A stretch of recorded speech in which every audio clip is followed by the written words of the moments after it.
Hello and welcome to a new episode of the Game Informer Show. I'm Ben Hansen, joined by Joe Juba. Hello. And Ben Reeves. Hello. I love that one of you had a big inhale right before. Like, let's go. We got to jump into this cold pool. Let's go. That's what I consider podcasting, a cold pool that we jump into every week. Cold pool casting. I was in the cold pool. Anyways, too early for Seinfeld references. We have a hell of a show this week. Talking about the PlayStation 5. Surely there's a typo. I thought they're going to call it Orbis or some nonsense. And then Indivisible, an interesting RPG made by the creators of Skullgirls. And then, Reeves, you're insisting on talking about Wick Hex. Okay, I will. There we go. What the Golf, I'm hoping to talk about an unhealthy amount. And then here's the weird structure. Then community emails. Then back half of the show, as we call it, the freak zone. The easy to pause if you're not into it zone. We're talking about Destiny Forsaken. Because I don't know where you guys stand. Like, I like Destiny. I really enjoyed like the Taken King era, right? But every time it's like, we're going to dive in deep and talk about Destiny on a podcast. It's always like, okay, I'll tolerate this, right? It's like a very specific fan base that loves it. If you don't like it, it is like jumping into a cold pool.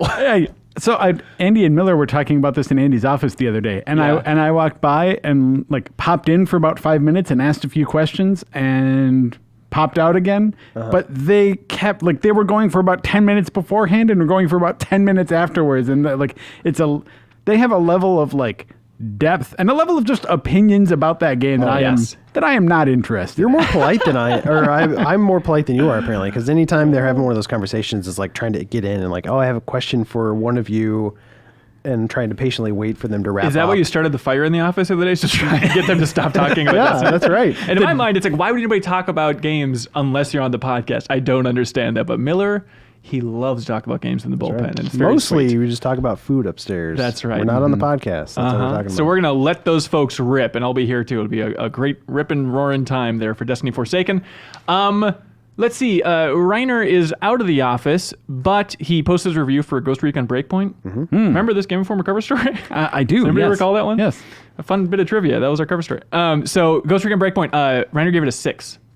And I like this review, Joe. I'm curious what you think about this structure, because first paragraph, right on Front Street. I feel like normally you have to go to the final paragraph to get the conclusion, but I feel like his opening paragraph here, tell me if this is the incorrect way that I'm reading reviews, is the following. Ghost Recon Breakpoint is a conflicted mess of an open world experience. It is unreliable in almost everything it does. Everything it offers, from tactical firefights and enemy intelligence to open world exploration and mission flow.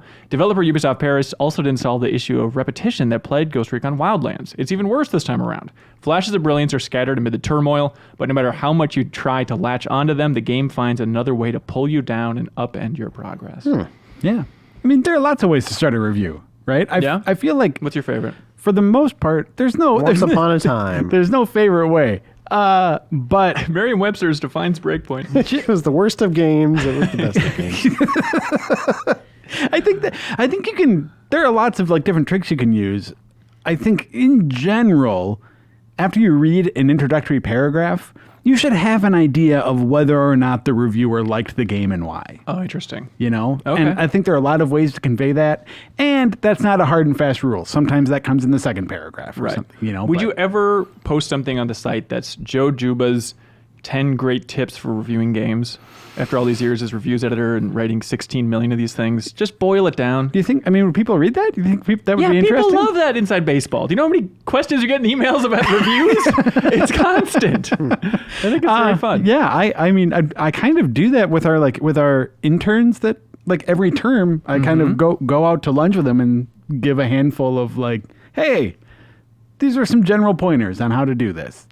So I kind of have some of those in the chamber already. I could write that up at some point. I'd like to read it. Yeah, I'd like to skim it. You would review it? Yeah, I'll review that post. Hey, look at this! What a crazy time of the year. PlayStation 5 officially announced, officially named. No more confusion about what's it going to be. Everybody, the song and dance. I feel like we've been doing for 4 generations. But it's also such bullshit. Whoever thought it was going to be called anything else? Right. Like, legitimately. I always, like, part of me wonders, I'll have this, like, 10%, like feeling that maybe they'll shake it up sometime, you know? Well, eventually it'll happen, like right? a 10%. eventually it could happen. Once you get into like the PlayStation 15s, what does that mean anymore? It means I think the sun will have exploded by then. I think you're correct. Yeah. But also, like, what a weird, unceremonious rollout of information for this system. Like, it's so weird how they've been announcing stuff. I agree. It is odd, right? So this is a Wired exclusive that then also is synced up with a PlayStation blog post where they're like, yep, Wired has the exclusive, but you better believe it. It's real. Would we feel that this is odd if it was a Game Informer exclusive? Is it just like this confusion of like, Wired? Come on. I mean, I think that kind of thing is weird for a Game Informer exclusive also. Right. I mean, I'm not saying we wouldn't take it.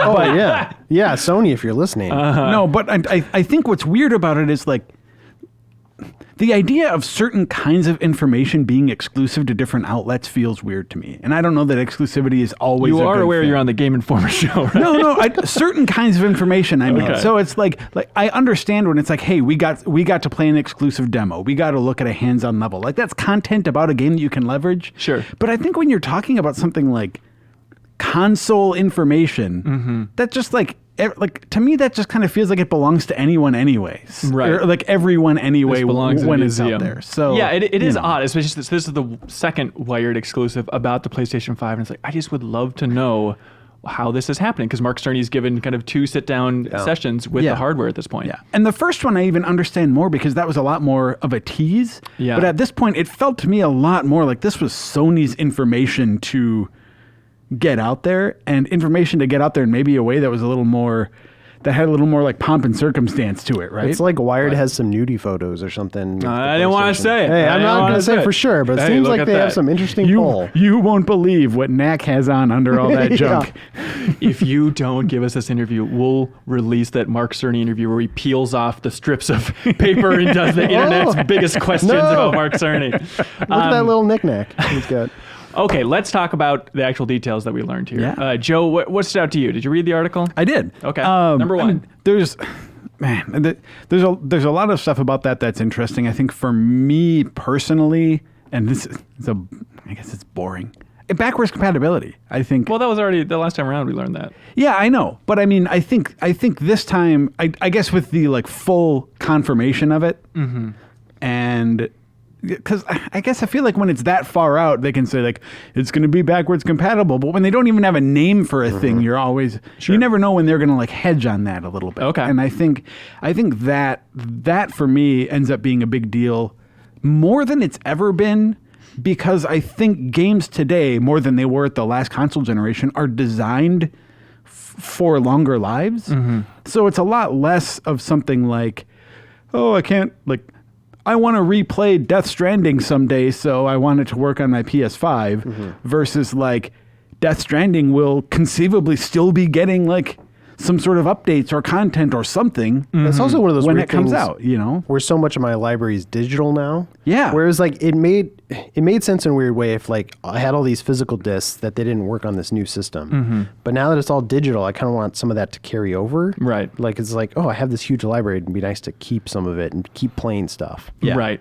And the news about the control, like the different like haptic stuff on the So this is new the interesting controllers. thing, right? Yeah. So the Wired editor got to actually play with the controller, which he said looks like basically a DualShock 4, pretty close to it. It was just kind of like a prototype of the PlayStation 5 controller. with an unconfirmed microphone. Yeah, there was like there's a hole in it, and I love it because it's like, hey, you guys had a patent for a microphone on a controller. And it's like, hey, we don't comment on anything at this point. It's like, I can see a hole on this controller. You guys.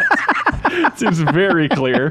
Did you feel jealous because supposedly you were the first person to touch a PS4 controller outside of Sony? That's true. On the infamous Second Son cover story trip, that is at least what Sony told us, is that Right. outside of And they would never lie. Sony or developers, I was the first member of the press to touch a PS4 controller, and I dropped it because it was too hot. It was too hot of a scoop. Hey. Talk about an exclusive for hardware. Yes, I was very jealous. I didn't think of that once. But the haptic thing, it's odd. So let's so it's easily described as like, there's like adaptive triggers where you can like, feel resistance on a bow, stuff like that, which in my mind, the fact that they're using that as a reference, it's like, okay, Horizon Zero Dawn 2 is Yes, launch game. yes, All right, yes. that's confirming that in a subtle way. But then the haptic feedback, they get a demo from the Astrobot team. that they had conjured up here. And so here's the description from Wired here. First, I played through a series of short demos courtesy of the same Japan studio team that designed PlayStation VR's Astrobot Rescue Mission. In the most impressive, I ran a character through a platform level featuring a number of different surfaces, all of which gave distinct and surprisingly immersive tactile experiences. Sand felt slow and soggy. Mud felt slow and soggy. All right. On ice, a high-frequency response made the thumbsticks feel like my character was gliding, jumping into a pool. Oh, weird. I got a sense, cold pool. Yeah, of the resistance of the water on a wooden bridge, a bouncy sensation. Here's what makes me really curious about that. Yeah. I don't know if that's going to be cool and interesting or if that's going to be something that I have on for 5 minutes and turn off immediately. I'm with you. I think some games, it might be interesting. I'm curious what devs do with it, but I don't know if I need that. I'm not going to trick my hands into thinking they're actually in a pool here more than the audio will convince Look me how of that. small they are now. I think, it's one of those things where Nintendo made a big deal of its Rumble. It's like, you mean HD Rumble. HD Next Gen Rumble. Rumble. Yeah. And it's one of those things where it's like you feel it for like 5 minutes and then it just fades into the background. Yeah. I think that's what this will be. It's Right. Like, Even neat. And Yeah. then I don't even remember that controllers rumble anymore. Like I don't feel it anymore. Well, the same point too. When we first saw the Xbox One and went to an event on Microsoft campus, like ahead of its release and reveal and all that stuff, they emphasized Rumble so much. They literally said, "This is the next generation of Rumble. Like, feel this Rumble as you're driving in Forza. It's completely different." I feel like no one has ever remarked on that. So they said that the haptic stuff that's been available or that's been ready in development since. Like they could have launched it with the PS4 Pro, which is an interesting detail, but that they didn't want to split the user base for this aspect, so they decided just to hold on to that. Or not for the necessarily PS5. that they could have, but it was something that was in talks for it. And Sure. Yeah. Yes, absolutely. So that's like the most interesting stuff about the controller. You know, they talked about the SSD and stuff like that. Mark Cerny is very into the technical angles. Let's see. Another weird detail is because the Wired editor got to see the dev kit, it's like, oh, it turns out those dev kit leaks and rumors, those were absolutely real. I don't know if you've seen that, but like Gizmodo had a big story about the dev kits, and it's all like this bizarre shaped, it looks like a big V. It's an ugly looking dev kit, but they confirmed that, hey, that's real.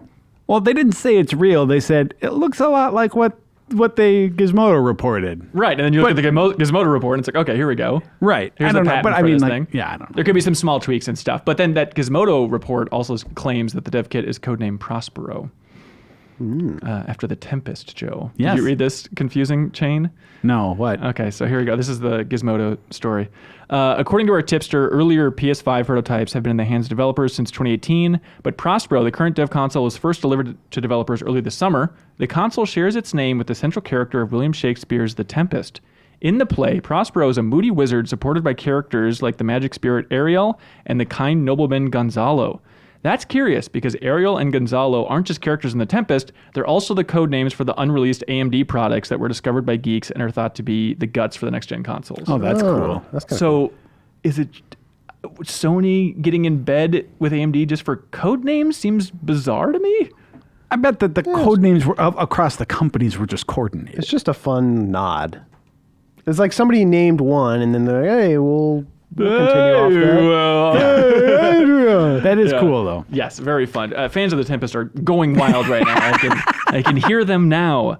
Let's see. In terms of the games, yes, Joe? I think The Tempest, if I'm remembering correctly, is the play that they put on in Life is Strange Before the Storm. Oh, really? Interesting. And the code name for the next Xbox is actually Caliban. Cool. It's not. I think that's a joke, Scarlet. but That's a joke. Okay, so the games and stuff, they talked to, the Wired editor talked to Marco Thrush, the president of Bluepoint Games, who recently made the remake of Shadow of the Colossus and stuff. And there were those stories even back then about like them teasing like, hey, our next game is as big or bigger than Shadow of the Colossus. Everyone's like, okay, so it's not Eco. What PlayStation game could they be remaking here? Well, they also even said something like that it's sort of that it's not just a remaster, that it's sort of a reimagining or re-envisioning of something, right? Right, Yeah. right. And so a lot of the smart money was on Demon's Souls, Yeah. which I think that would be the smartest play. I don't know why Sony wouldn't do that since they published that game, unless Miyazaki didn't give it its blessing. But he did, because when we were there for the Sekiro trip, we asked him about that rumor, and he's like, as long as the remake team cares as much about it as we did, I'm okay with it, right? Oh, okay. But I don't know. I also heard some rumbling. They're like, I think it's being remade, but maybe it's not Bluepoint. That'd also And be so one of those I'm games confused. where I don't think fans would be happy if they changed a bunch of stuff. I think they would want it to be a faithful remake. Don't you I think? don't know. I think they could modernize it a little bit. No, I think that's one of those where if you were to make tweaks to Demon Souls, 'cause, like Demon Souls, it's Dark Souls that really helped that style take off. Right. Right. I think Demon Souls is a progenitor there, but like, if I think you could make changes to make it, I don't know, a little more what Dark Souls fans would expect. Yeah, could be. Other stuff, I mean, for the launch, it's interesting to have the Astrobot Rescue Mission team out there, and the fact that it is compatible with VR, I'd imagine we'll see a sequel to that at launch. It seems like they'd want to save that since that game was so beloved. Yeah. What else do we expect? Horizon Zero Dawn 2. As long as they, and on the VR front, like as long as they keep that, they don't pull a Connect 2.0 and just like make that a mandatory bundle with the PS5 or That'd be anything like that. disaster. Do they put it like some kind of like an HD style remake of Last of Us out immediately? No, I think we talked about it last week. I think what they're probably going to do is release a multiplayer version of Last of Us, or make like the ultra texture 8K version of Last of Us Part 2 now with multiplayer as a PlayStation 5 thing. Yeah, I did not listen to last week's episode. Thank I'm you. sorry, but I mean, it seems like it's more ripe for something like patches and updates to recent like games like Death Stranding and Final Fantasy VII and things like that. That's rather than trying to sell someone the same game, 6 months later. Yeah. You just got to like give it an update to make it like they did for the Xbox One X stuff. Yeah, that could be. I still think some companies are going to break that seal and make hey, you want the better textures and everything? You're going to need to buy it again. I think so too, but I think not for the things that are really in that 6 to 9 month blast radius of the release. That's my guess. On the PlayStation blog, they had an interesting detail where they said, hey, while there's much to share about PlayStation 5 in the year ahead, we have plenty of blockbuster experiences coming your way on PS4, including Death Stranding, The Last of Us Part 2, and Ghost of Tsushima, which I think they've been so quiet about Ghost for so long that a lot of people were like, are they just moving into PS5? But reconfirming that PS4, at least there will be a PS4 version, so that's nice. That's nice. That's nice. Nice. PlayStation 5, holiday 2020. I mean, no huge bombshells here. Funky haptic controller. Curious how it feels. Have they? I don't remember. Have they said anything about like accessibility options for it? I don't remember seeing any of that in that story. I don't believe so. Because I think that's a front that they can really make it stand out. Also, Could be. Are you guys ready for a new console? Yes. It seems like this has been coming for a while. It's not like a surprise or anything, but I think people that played Control on a PS4 are ready for a new console. There's that, I guess. I don't know. For some reason, like last console generation Switch, I was like hungry for one, and now I don't know. I'm just. Well, you got another year. I don't quite feel. I feel in a similar way as like I don't feel like the well is dry or that all the power has been tapped in the same way that I did at the last generation switchover. Yeah, I'd be curious to go back in the archives of this podcast to try and figure out how we're feeling around that time because I don't know. Well, the other thing was like because of the financial crisis, like that console generation was like much more stretched out than normal. So it was like 8 or 9 year console generation, which is a little abnormal. It was like 7, I thought, right? I think it was a little bit longer. I don't know. I think it was pretty long. And this one has not been that long. Well, yeah, this one will be 7. Well, traditionally, they're a little bit shorter, like 5 year. You got to crunch your numbers, Reese, and then come back to the show. I'm going to go crunch my numbers. I'm ready. Like, I feel like it was a while ago. I didn't get a PS4 Pro. I guess I got an Xbox One X. But then at the same time, like, those are always my increments to upgrade my PC as well. And so it's like, it feels like it's been a long time since I've dropped a crap load on a console. So I think I'm ready to do that. Great. And maybe it's partially because the Switch came out, like, not that long ago. That might it's like be, I that's feel interesting. like I just feel like I had that new console thing. Not that long ago. 3 years. Right. I feel like the new additions, though, to the PS4 Pro and the Xbox One X did sort of feel like they were a reset button that meant, like, I guess I was expecting a little more time before the Switch. But Yeah. Hey, Joe, there's a game called Indivisible that I've been hearing about for 4 years now. And I feel like I've seen 1,000 headlines about it and a lot of hype about Indivisible. And in my mind, I always confused it with, help me. Invisible Ink. Yes. Really? Yes, with Invisible Ink. But Indivisible, what is this game? Indivisible is from Lab Zero Games, the developer who made Skullgirls. Yeah. That fighting game, which is one of their like hallmarks is this really beautiful hand-drawn style for their characters. And so Indivisible definitely has that. It's a strange hybrid that it's kind of an action platformer. It's kind of an RPG. More on the RPG end of the spectrum, though, isn't it? No. Oh, really? No, it is. If it leans in one direction, it's definitely in the action platformer. Oh, interesting. Okay. It's one of those funky RPGs. I started it last night, but it's one of those funky RPGs that's on the 2D plane. Yeah. Like a certain favorite of yours, Joe. Well, so the combat system is very inspired by Valkyrie Profile. Yeah. But also an evolution of that system, which I think is good. They sell it as a very promising intersection between like sort of like a Metroid style game with this Valkyrie Profile style combat, which to me, on hearing that, is about the closest to a dream game that you can get. You can turn into a cartoon wolf. Yeah. Yeah. So I've been really excited about. I just got the cartoon wolf thing. Oh, bad. Wolfman Joe. hand-drawn. There you go. Yeah. Oh boy. Okay. So I've been following the game for a while and have been excited about it, but it turns out that like once I was actually playing it, it just didn't come together for me. It has some good ideas that like the puzzle pieces, like what I said in my review is that like it feels like the puzzle pieces just don't snap together quite right. Systems wise, because you're a systems hound. Well, it's not just systems though. It's like even like technically, I ran into a lot of bugs when I was playing this. And what were you playing on? PS4.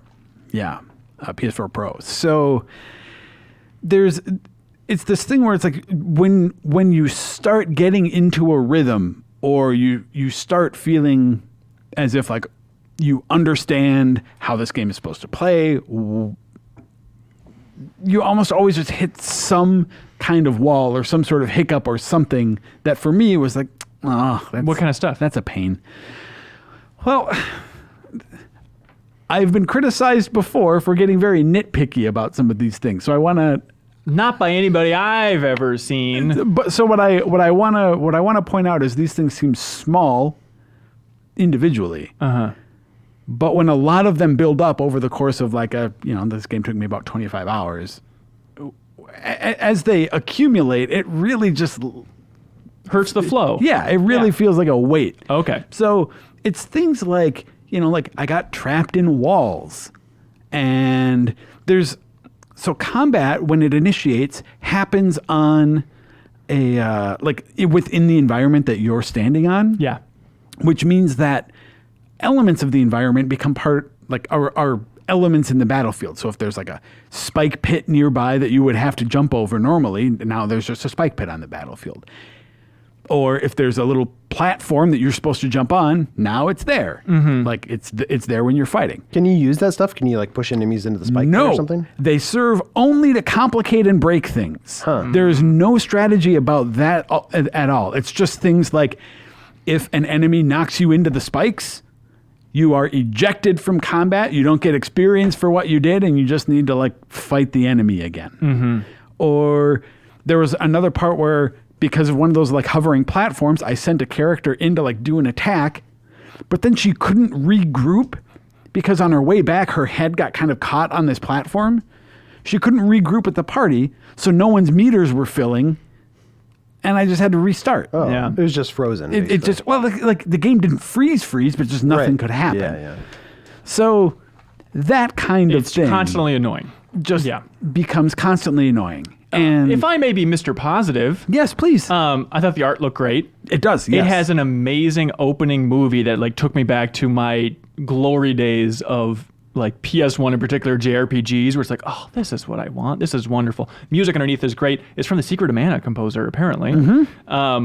Let's see. So what do you think about that? Well, another no. There's like, and there are positive things about it too. Yeah. Like, another thing I said in my review is like, at times when everything is firing correctly on this game, it reminded me of Celeste. Which really? Which I know you like, Ben. Yeah. Like I like good games. There are sections of platforming that have that really satisfying puzzle/skill-based combination where you're doing something like, okay, I need to pole vault up here and shoot an arrow at these spikes so I can grab the spikes and then jump and use one of my dashes to do this and then another kind of one of my dashes to do that and land up there. So stringing that kind of stuff together, there's one area of the game in particular that does this a lot, that my first time through it, I was like, this is the best this game has been. Oh, great. In this section. This is great. And then All right.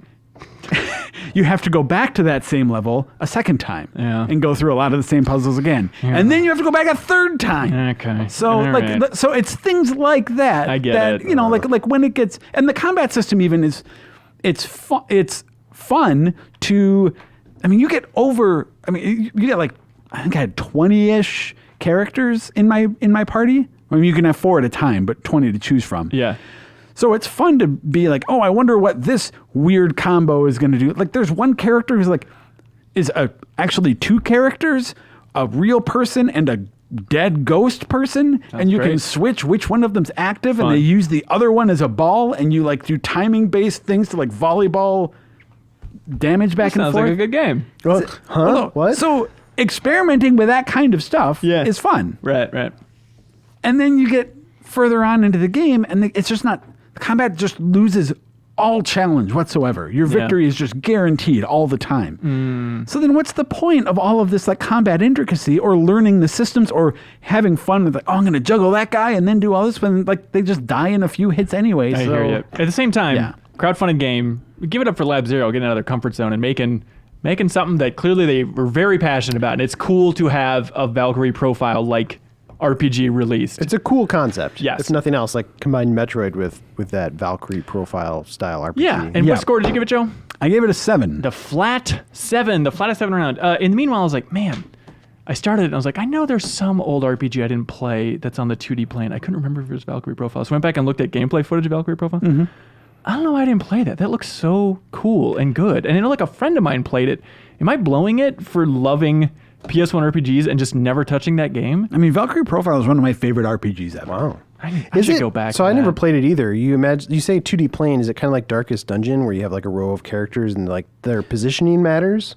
No, you go through dungeons on a 2D plane and they're like platformy kinds of elements. It's not super involved, but you navigate sort of like on a Metroid style map. And then when combat starts, you have characters that are mapped to the 4 face buttons. Their positioning isn't like they're in the same positions for every fight. But what matters is the timing for how you send them in to do attacks. So you send one in to do this attack, it sends them in the air. Then you send this person in to do a magic attack that juggles them, and then you activate this super move that does a lot of damage. So that sounds cool. That's the formula there. Joe, go play Valkyrie Profile instead. Question over here. I love it. Yeah. What's the best way to play it? Because it was remade, for PSP? Valkyrie Profile? Oh, man. I wish I could tell you this is the top of my list for games that I want to release like digitally. Yeah. It's not of it. Like you can't buy it on the PlayStation Store. So your only 2 options or 3 options now to play Valkyrie Profile are the original PS1 version, the PSP version, or they in the last year or so they released it on iOS. Oh, what? Ooh, okay. Which all reports, because I love this game, I was going to buy it and replay it on that. And all reports are just like the controls, the platformy stuff in particular is just really finicky and awful. And it also has like a lot of microtransaction-y stuff that... Oh, gross. What? So... Jesus Christ. So, what have you done? And that was Tri-Ace originally, right? Yeah. Okay, so Star Wars folks, didn't they almost go out of business, or they did and then came back? I don't know the whole story there. I know Tri-Ace as a studio has kind of stopped putting out their own games and is generally working as support now. Okay. Which So the odds of a remake might get wrapped up in Tri-Ace's drama. Or like Try Harder Ace. I mean, I think so. Valkyrie Profile was an Enix game. Okay. So I think Square Enix still owns the property. Got it. So yeah. Oh, that's the crappy iOS port. Makes sense now. That's true. Yeah. Hang on, you say Enix? Yeah. Is it actually Enix?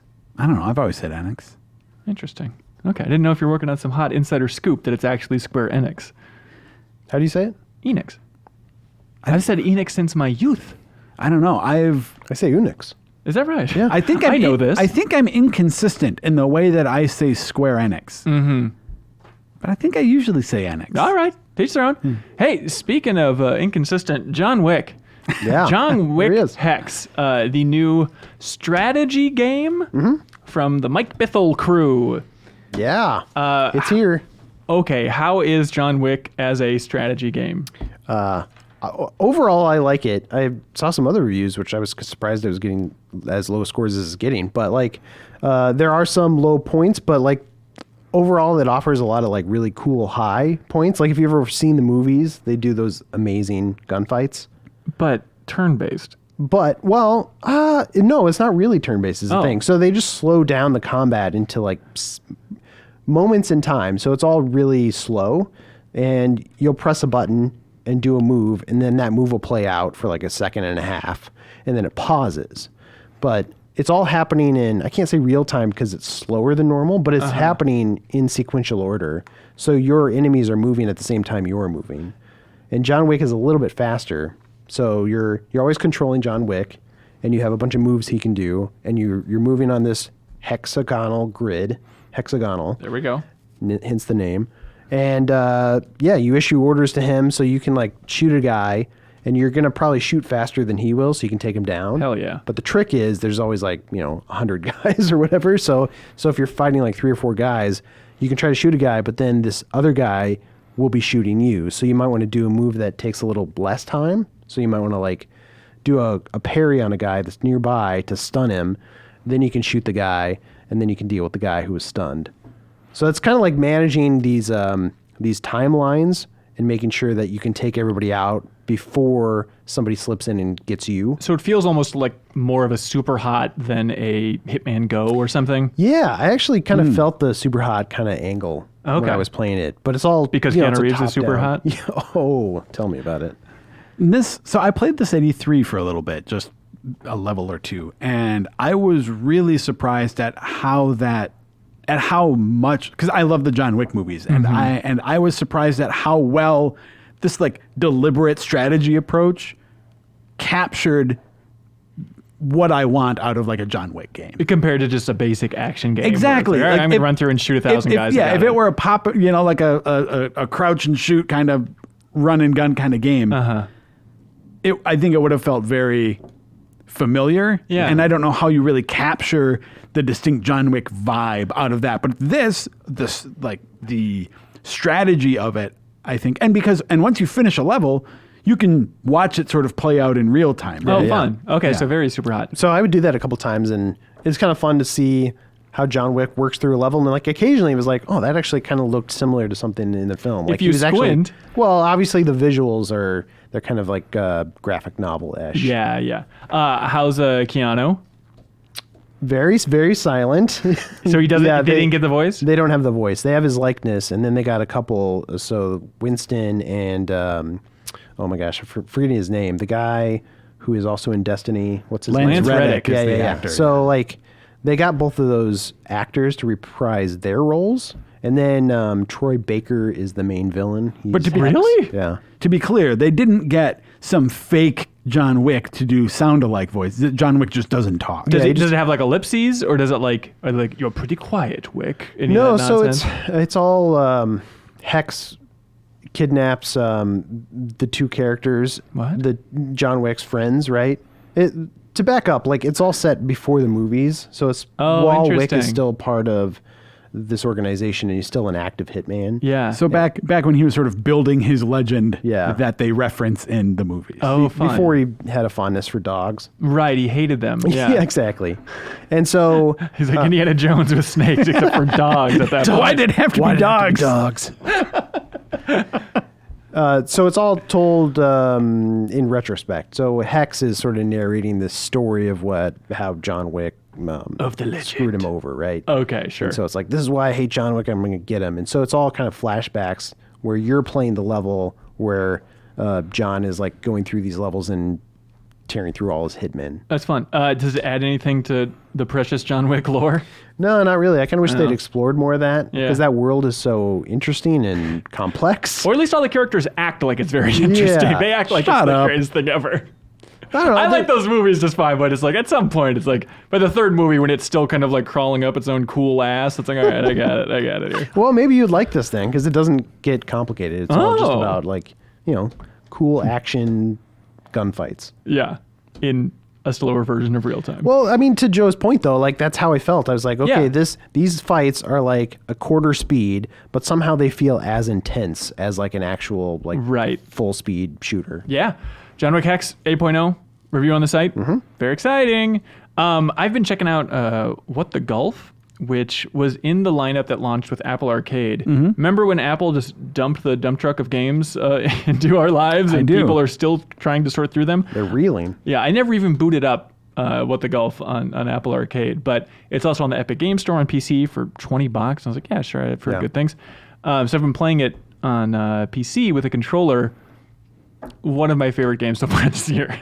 Wow. I love it. And it's like, oh, it's a golfing game, but it's the type of thing where you don't want to spoil it, but it's filled with gags and it has a very WarioWare kind of vibe or flavor overall, where it's all just short little courses because, think of it in the structure of a mobile game without all the BS.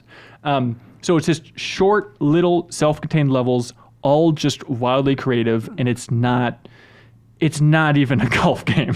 I guess technically there's a pin you have to hit on most levels, but just it'll constantly shake things up, constantly reference other video games in a very fun way, constantly surprising. It is pretty brainless, but at this point, I'm willing to name it Podcast Game of the Year. What? the Golf Podcast Game of the Wow. Year. Don't say that. Podcast Game of the Year, Joe. No, they're gonna people are no gonna. one knows what that means. No one does, but it sounds good, and someone's gonna grab it and put it on their like a highlight trailer. That's or right. something. I've been playing it too. I like it great. a lot actually. It's fun because like you'll play one level and you'll be like, all right, that was okay. Like you maybe get annoyed trying to get the thing to the pin, but then the next level you're like, oh, that's so wildly different and creative. Yes. That I want to see what they do in each level. Right. Are you going to keep playing it?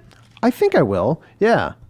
I think you should. I'm having fun. Oh, great. I'm ready to game it my podcast game of the year, actually. You're going to game it, Yeah. your podcast game of the year as well. What the Golf, ladies and gentlemen. Joe, also, you've been in love with Untitled Goose Game. Oh man, yeah. Is that one of your favorite games so far this year? It is. It absolutely is. And I'm so glad that I didn't have to score it. That would be a very difficult game to like technically like to review. You know? Right. You just get to have a good time honking at people. Yeah. I got stuck. Everybody's complaining about this, getting the guy's hat off in that first area. Everyone's complaining. What? I've heard multiple people complain about it, is all I'm saying. Oh, okay. Is it worth continuing to push through, or do you feel like I have a good sense for what that game is if I play that opening area? Oh no, you should keep going. Absolutely, you should keep going. Because it's just a game about trolling. It's just puzzles around trolling. Yeah, and like if there is a particular thing on that list that you're stuck on, just look it up. Okay. Like just go online and say, how do I get the guy's hat? Sure. Like, But why? Well, I guess I'm curious why you love it so much then. Like, how does it get different than that? It's just fun to like be this jerk goose? well, think of it almost like a puzzle game in some ways. So I guess what I'm saying is don't get hung up on a puzzle solution like that is preventing you from progressing, because there are more along the way that it's really fun to figure out, Okay. when it's something like you run into a store later and one of your tasks is make someone buy their own thing back from the store and figuring out like, okay, who has a thing that I can take? How do I get it in the store? And then you watch that transaction unfold in just this heartbreakingly pathetic way. seeing things like that. Or there's also a great sequence where there's sort of like these two passive-aggressive neighbors that you kind of play them off of each other in interesting ways. And I think it's so much more than just walk around and honk at people. For me, what's fun is how they made that sense of mischief and terror Playful and like nonviolent, but also part of what ultimately is a clever puzzle game. I think. Yeah.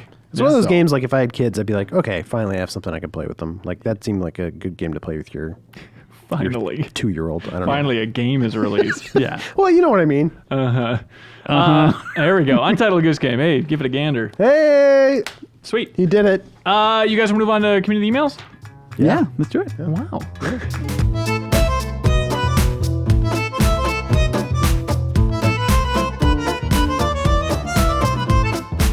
And welcome back to the podcast. We now have, we still have Joe Juba here. Oh, well. I'm sorry, I have multiple friends. Thank you for being here, Joe. I appreciate it. Matt Miller. Here I am. The rare email extraordinaire. Nobody answers emails more thoroughly than one Matt Miller. That feels like a veiled insult. No, it's not. I appreciate you being here. And Jeff Cork. Hi. Oh my gosh, looking suave. Oh, look at Have you. you lost weight? No. Great. It's all beard weight. Yeah. I'm wearing 4 corsets. Bursting at the seams. We have wonderful emails that people sent into podcast@gameformer.com. People sent in dares, questions, words of wisdom, feedback. We've had a couple dares. Last week, there was a good dare. Please make a good show. Yeah, and we failed in a spectacular way. Please be nicer to Shay, and we failed in such a spectacular way. Well, what can you do? What can you Wait, do? did someone actually dare us to be nicer to Shay? No, somebody Oh. dared Leo, or dared one of us to call our parents and have them tell an embarrassing story, and so Leo signed up for the dare not knowing what it was and then called his mom. On and she air. was a champion. Yes. Oh, she that's was, awesome. She was the best. Nice. So I hope you have all of your contacts in your phone ready to go, Alright, Miller, because you right. never know who it's going to be we're going to Never subject know. to the podcast. I like this. Podcast@gameformer.com for all emails. We're going to choose our absolute number one favorite and then honor where that person's from by putting a pin in the big board for their hometown, that is. Your arms must be strained from reaching up to the It's like gigantic board, the End of scaffolding. Space Jam over and that over would, again. that would be if Ben Hansen wasn't 8 feet tall. That's right. Yeah, people that are just listening might not know that. Yeah, my legs actually extend all the way under All this the way. table. That's why we Yeah. have to have the the curtain in skirt. front. That's right. Yeah, think of something gross and you're I'm halfway kicking, there. I'm kicking Hansen's feet right now. We need to move on. Daniel from Toronto, Canada writes in and says, "Hey Joseph and the fireworks. With Halloween with Halloween soon upon us, does the Game Informer office dress up for Halloween? If so, what is everyone dressing up as this year? Also, P.S. What's with Ben Hansen not being able to pronounce Canadian cities? Blank isn't that hard. All right, Jeff, you pronounce this town. Mississippi. It's not that. Miller, read that word. Mississauga? Okay. If Miller is got that it right? right, I don't know. Maybe you No, are correct. Why do you do this to us? Why do you like... Well, why look, do you- Daniel knows. Daniel knows. You didn't look up the answer beforehand? No! Daniel will write in and let us know if we got Mississauga right. Okay. Anyways, Cork, grab those and you start hosting. Yeah. please. boy. Take that penny arcade again. mug over there. No, I need it for my power. Halloween. Yeah. Game Informer office. No. We used to more. Yeah. And some people do. I won the costume contest one year. What were you? I was a zombie rocker. Very cool. That is a really cool. What year is this? God, I don't know, a long time ago. Peak Guitar Hero? 2006? Yeah. Okay. No, it was like right in that Oh, space. that's perfect. I've done Halloween once for GI. I was Walter White from Oh, Breaking that was, Bad. yeah, well, that was your yeah. excuse to like That- shave the head. That's when I shaved my head for the first time. It was like I was going to shave my head and I needed a reason to be like, I'm going to do it, and if I don't like it or if it doesn't stick, I can grow it back, and hey, it was for costume. Yeah. But I Also, liked it, An excuse so. for your first murder as well. Everything was under a great big umbrella. Oh yeah, starting yeah. to cook meth. Hell yeah. I mean, Yeah. that was an important time. I in your did life. lots of evil things. The Game Informer production staff, like the graphic designers, they're more festive. I think they probably dress up a little bit. They seem like the type that wears green on St. Patrick's Day. I've seen what happens. I don't know if it's necessarily them, but you'll see people in the office in the morning will have a costume, and then Throughout the course of the day, elements of the costume are kind of quietly put back into the plastic sack under their desk. Yeah, until it's just Shay in a hoodie with a blue Sonic face on, and that's about it. Yep. Every year. What was the last thing you dressed up as, Cork? The last thing that I dressed up as? Tim had a Halloween party, and I wore a zombie costume that was too small and had fake puke all over myself. And the costume was maybe I overthought it or underthought it. It was a guy who got drunk at the Halloween party and wore a costume thinking it'd be really funny. Yes. Fake puke indeed. Yeah. Enough ironic detachment to keep myself insulated from I criticism. think you overthought that.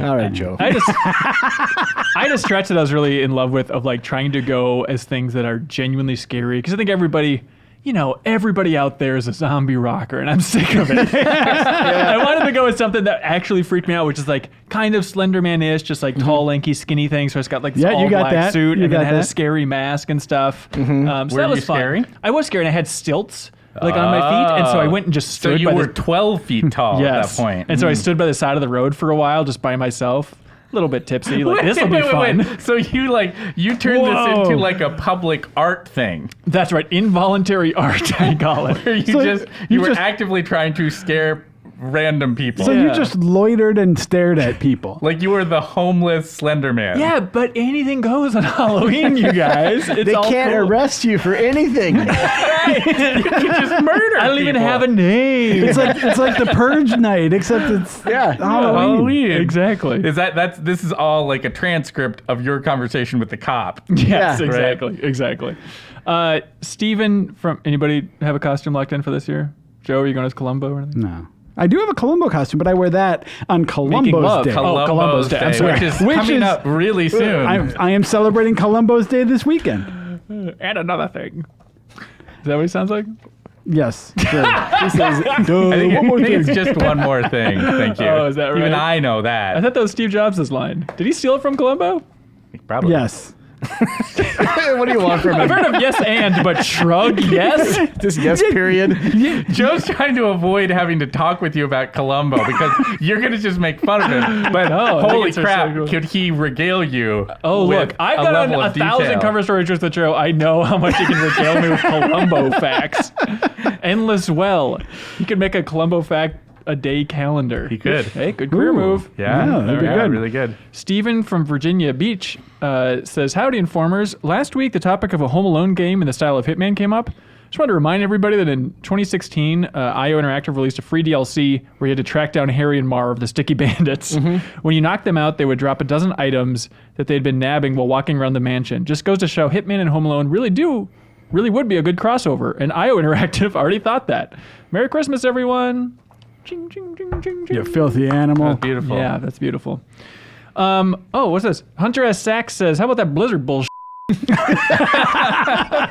Everyone likes to talk about it. That wasn't a great look, was it? Not a great move. Okay, No. so if you're not familiar with this saga, Jeremiah from Austin, Texas also wrote in explaining exactly what happened, which is a great rundown, right? So Jeremiah writes in saying, hey, greetings, Game Informants. During an interview at a recent high-level Hearthstone tournament, a player going by the name of Blitzchung made a controversial statement supporting the ongoing protests in Hong Kong. Roughly translated, he said, liberate Hong Kong, revolution of our lives. Blizzard, in response, removed Blitzchung from the Grandmaster level of play in Hearthstone, banned him from participating in official Hearthstone tournaments for a year, took away all of his winnings from the tournament, and terminated the two casters conducting the interview. The Blizzard community is infuriated with the decision, with many canceling pre-orders, subscriptions, and calling for a boycott on all Blizzard games. The uproar even caused the main Blizzard subreddit to go private for a time. Blizzard, as a company, has 8 core values, one of which is every voice matters. But this decision doesn't seem in keeping with that at all. In my mind, it sets a dangerous precedent for censorship levied at anyone who could affect Blizzard's bottom line, particularly if it's the huge Chinese market. My question is, does Blizzard have any moral obligation to stand by the players that support and play their games? Do they have any responsibility to hold their own purported values? It's a complicated mess of a situation. There's also that Another one of their values is think globally. By the way. too globally. So there's I don't know if you guys saw that picture as well, but around the big orc statue at the Blizzard campus, they have the values around, and somebody actually put paper over the ones that are like, all right, apparently these don't matter anymore. Because can you imagine being a Blizzard employee and it's like, oh my God, like I'm just trying to make a game I'm passionate about, and now our company has to step onto this. Because it's not like landmine. there was a vote taken, right? Like it's not like all the Blizzard employees suddenly had a chance to chime in and say, I want to do this. Right. But their leadership did, and it sucks. Yeah. And so it's that tough thing of like, they're not obligated to do anything. And it's a case of like, you can vote with your dollars if you'd like. It's certainly a bold decision on behalf of a corporation interested in making money. Nothing more than that, right? That's the reality, right? Is that like corporations play a bigger role in our lives now than they used to, especially if you're engaged with any form of digital entertainment. I mean, you spend a lot of time on things that you don't even own. You own a license to engage with your WoW character or any number of other games that you play. And there is no moral obligation that is part of those companies. You could argue that there should be. Makes sense. Or maybe there's no legal obligation, but you could argue there is a moral obligation. I mean, interesting. Yeah. It depends on how you sort of think about that. But any way you cut it, it seems like both a crappy thing to do and a dramatic overreaction. Yeah. At the same time, like even if you were going to step in at that point, it feels like something that's the way that they chose to do so. Although we should mention we're recording on Wednesday, they might have released a statement. By the time this podcast airs, we're not sure yet, so that might be some. So everything might be good and cool. Yeah. Our bad, Blizzard. Isn't the rule they're hiding behind is sort of a vague, like, don't make the company look bad kind of thing, right? Well, I think they would also argue that there's different standards and different cultures that they are operating in, but at the same time, I don't know that holds up if you're an international company that got its start in the United States and you've espoused a certain things as your values as a company. I guess all I'm saying is that, like, I think from a rules standpoint, they're trying to position it as a, like, hey, we don't take sides, except in this particular case, like, sure. Like, this action is taking a side. Yeah. Yes, absolutely. And, players get upset when they change the art in a Rainbow Six Siege map, because of the Chinese market. Like, this is so much bigger than that. Yeah. I don't know if you saw, Tim Sweeney from Epic. He had a quote out there saying, hey, Epic supports the rights of Fortnite players and creators to speak about politics and human rights. And then he had a Twitter exchange just saying, like, hey, that this type of thing would never, ever happen while I'm the CEO and controlling shareholder. Also, I make $1 billion. I honestly don't care one or the other. But the crazy thing there is Tencent owns 40% of Epic. So, everybody saw it as like, they're in the pocket of China.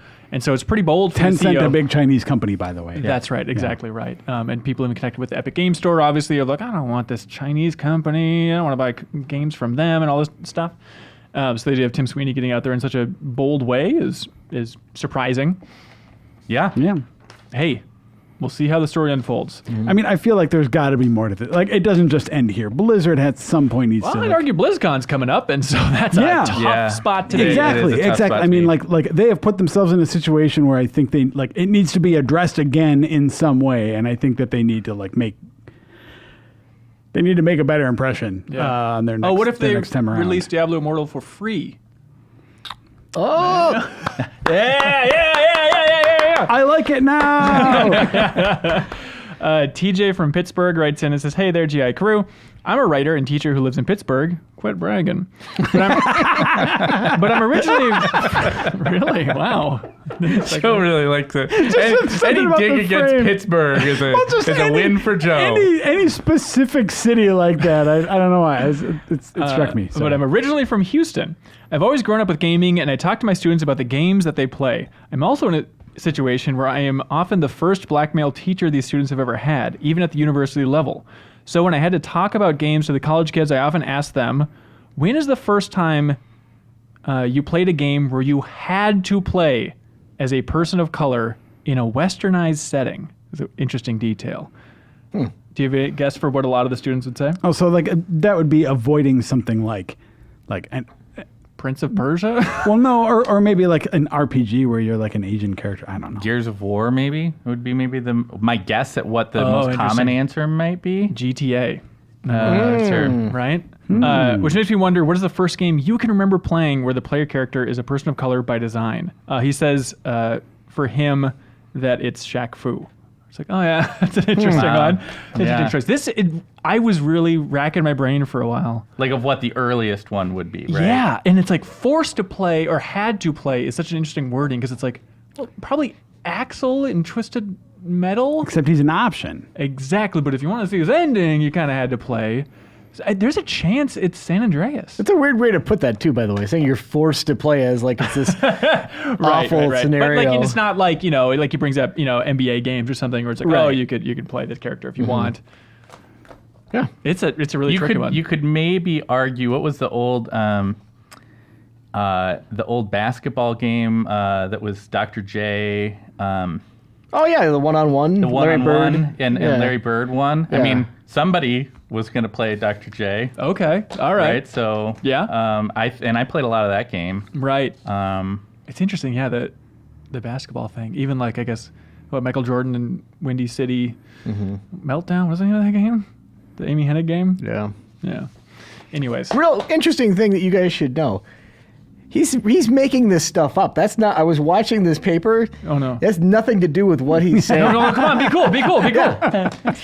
Let's see. Ricky from Salt Lake, Utah says, "Hello. With studio acquisitions getting more and more competitive in the last few years, it's starting to seem like a contest. Surely it's going to be nice to have that kind of security and funding for these amazing studios. Xbox fell behind last gen, but sort of got the ball rolling for this next gen by picking up the amazing creators at Ninja Theory, Obsidian, and more. PlayStation finally made the relationship with Insomniac official.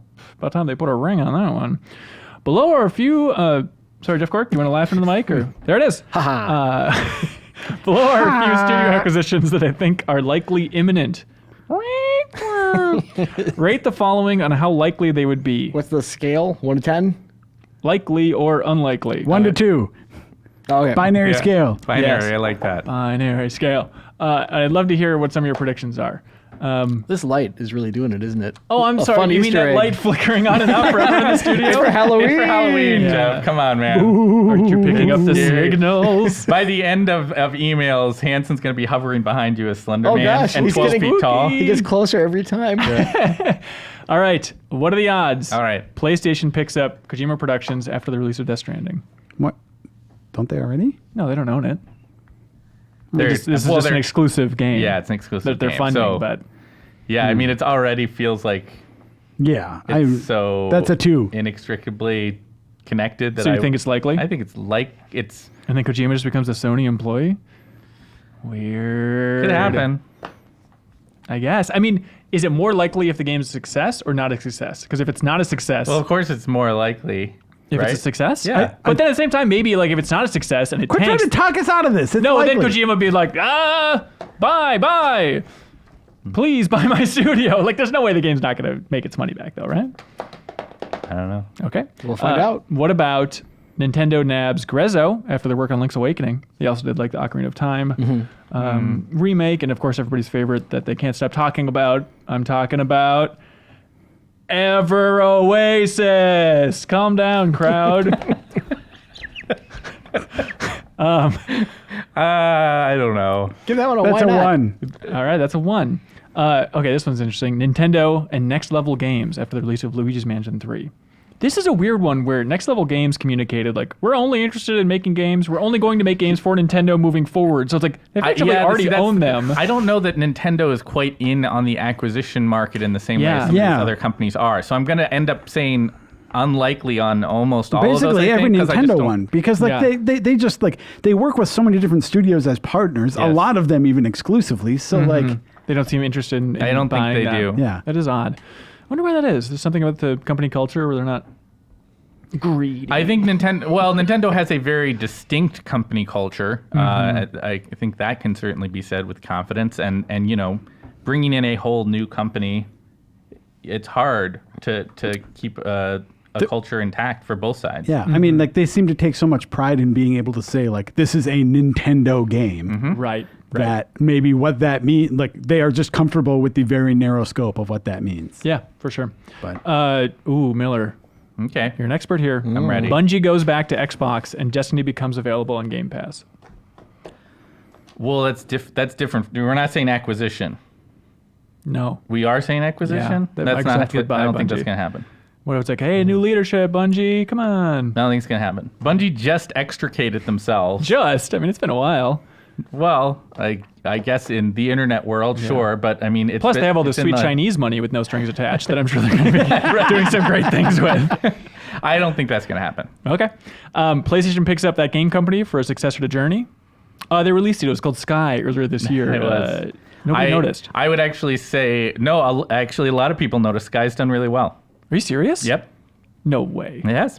It's just no human beings ever talked about it online? Well, listen, man, the mobile game market is different than what we track all the time. It straight up is. And like it's easy for us to like get wrapped up in the part of the business we pay really close attention to, which is the console and the PC stuff. And that's as it should be, I think, most of the time. But it doesn't change the fact that Sky released on iOS and it has got a lot of people playing. How do you know that? Because they've sent out press releases to that effect. I mean, I guess it could be lying, but I don't think so. I want to know how that makes you feel because I remember, well, it wasn't you, it was Kyle who wrote that, like how much better that game would be not on mobile. Well, that game is going to be better not on mobile, and it's happening. I mean, the game's coming to consoles, and unless plans have changed in recent months, the plan was for it to be a different approach to how they were going to monetize it when it comes out on console. Mm-hmm. The game, very purposefully for Genova Chen, when he released it on mobile, he wanted it to be free, and it was part of what like his messaging about the game was, right? Like the game is very much has all these themes about charity and giving and that kind of stuff. And in his way of thinking about it, like at least the way he would talk about it, he talked about it being able to be something that you could play with your family for free as being really important. So. Great. Next question comes in from Daniel from Toronto, Canada. I'm sorry. Someone just wrote "f*** you" in a pen over the top of the email. Oh man, you don't see classy humor like that around much these days. How did you think of that? Wait, Jeff Cork, where do you get your ideas for comedy? I just woke up and I immediately thought that about Hanson. And here we are. Oh boy! I think I can still make out the question. It says, "Are fantasy sports pools the original invention of auto chess?" Think about it. You pick your players, and then it's up to them to score points and win games with no interaction from the player. I'm not going to think. Horse racing? Yeah, did you ever think about that? The first auto chess is horse racing. I thought it was prostitution. World's first career? Isn't that what they say? Oldest profession. Oldest I believe is how they say that's the world's first career. You're thinking of the coffee mug. Oh boy. Yuck. Daniel Catano. This just keeps getting better. Yep. Says, hey there. I just started watching Dragon Ball Super. Woo! Ugh. And thought it was really cool. I thought it was really funny to see Goku, this enormously powerful champion of Earth and humanity, becoming a radish farmer. It is funny. It got me thinking, of all video game protagonists, whose life would you be most interested in seeing after the events of the game? Suppose there was a 4 30-minute miniseries documentary sort of thing on Netflix that took place 12 months after their game. Whose miniseries would you want to add to your queue? That's post-game. Post-game. I do love this idea. Like, the question that I asked to Zuka, the director of like Link to the Past and Link's Awakening and the Rapid Fire, and it was Leo's joke, and Leo's delivery was 1,000 times better than mine, but it was, the question was, did you ever want to make Link talk at the end of Link to the Past? Like he goes back to his house and just goes, what a day! Which I think is very funny, but I don't think anybody can deliver it as well as Leo. I want 12 months post Super Mario World. I just want to see his domestic life, period. Yes, yeah. With Mario having attempted to foster a boyfriend-girlfriend relationship with Princess Peach. Oh, yeah. 12 months later. Mm-hmm. How's that working out? Some trouble in paradise. Yeah. Well, I guess Super Mario RPG, you kind of... This is a serious drama, by the way. Oh, right. Yes. No comedy. Okay. How do you think the relationship would play out? Tragic drama. Is it like to the level of, Bowser's trying to kidnap her more? Or Bowser's he's dead? out of the picture. Bowser's been murdered. like the end of Super Mario World. We're not going to count anything that happens after that. We're just going to say he's dead now. And all of his children, or yes, cousins, or Mario whatever they has killed both Bowser and all of his I will young murder children. everyone on Earth for you to be mine and mine alone, Yes. Princess Peach. know- Also, your name is Peach now, not Toadstool. That's right. He's just really weird and controlling about it. What I kind of always wanted. We're not going to talk about this some more. I'm done. Yeah, I'm done with that. And maybe they kind of did this with the Lost Chapters, but like I was always interested in what happened after Fable. The idea, I think conceptually, the idea of like these stories are always about the hero who gets more powerful and defeats the big evil and then brings some peace. But then like, what do you do when you are the most powerful person on the planet who like has helped usher in peace, and then you're just sort of like, I guess I want the first half of Fable to be Fable and the second half to be like Stardew Valley, and then suddenly you're the hero who like, well, I guess I need to like become a radish isn't that farmer. Fable 3? Yeah, Fable 3 pretty much did that, didn't it? Well, Fable 3 sucked though. And like, You want a better version of like, that? well, and I want it to be, I want it to be a better version of that concept. I should have started with the Fable 3 Could concept. we agree that yeah. we need a new Fable? If it does what I just said, yes. Okay. So that's what you want Playground Studios to be working on? Is just the more low-key version of Fable? I guess what's weird though is like Fable 3 made it like really part of like the theme. It made it part of the game, that second half. I guess I want the game to be the game, and then like if you want post-game, it's Stardew Valley. I don't know. Do you think, because wasn't Molyneux like, I designed Fable 3 kind of after Obama was elected and just about the idea of the challenges of ruling. Was that the press that was inserting it into like the Obama presidency, or do you think Molyneux in his interviews did that? I don't remember that. I never heard him talk. Oh, really? About that. Yeah. I don't remember that. I'll have to dig that one up. Anyways, the question was if anybody's ever brought that up to Obama. I bet they have not. Well, one of the reasons I like this question, and I like... That's a good bet. I don't know, he's like platinumed Witcher 2 or whatever. I don't know, he got it. Anyways, the point is, I really liked Uncharted 4 for the opening, like for basically touching on this, like Totally. seeing that home life for Yeah. Nathan Drake is the best. Yeah. Cork, I always love that you played all the Uncharteds for the first time basically back to back, and then you're like, anybody who is arguing that the best game is anything other than Uncharted 4 is a moron. Yeah, it's so fun. It's the best. so good. I'm with you, man. Not moron, though. I respect everybody more than that. Yeah. Idiot, maybe. Yes, that's right.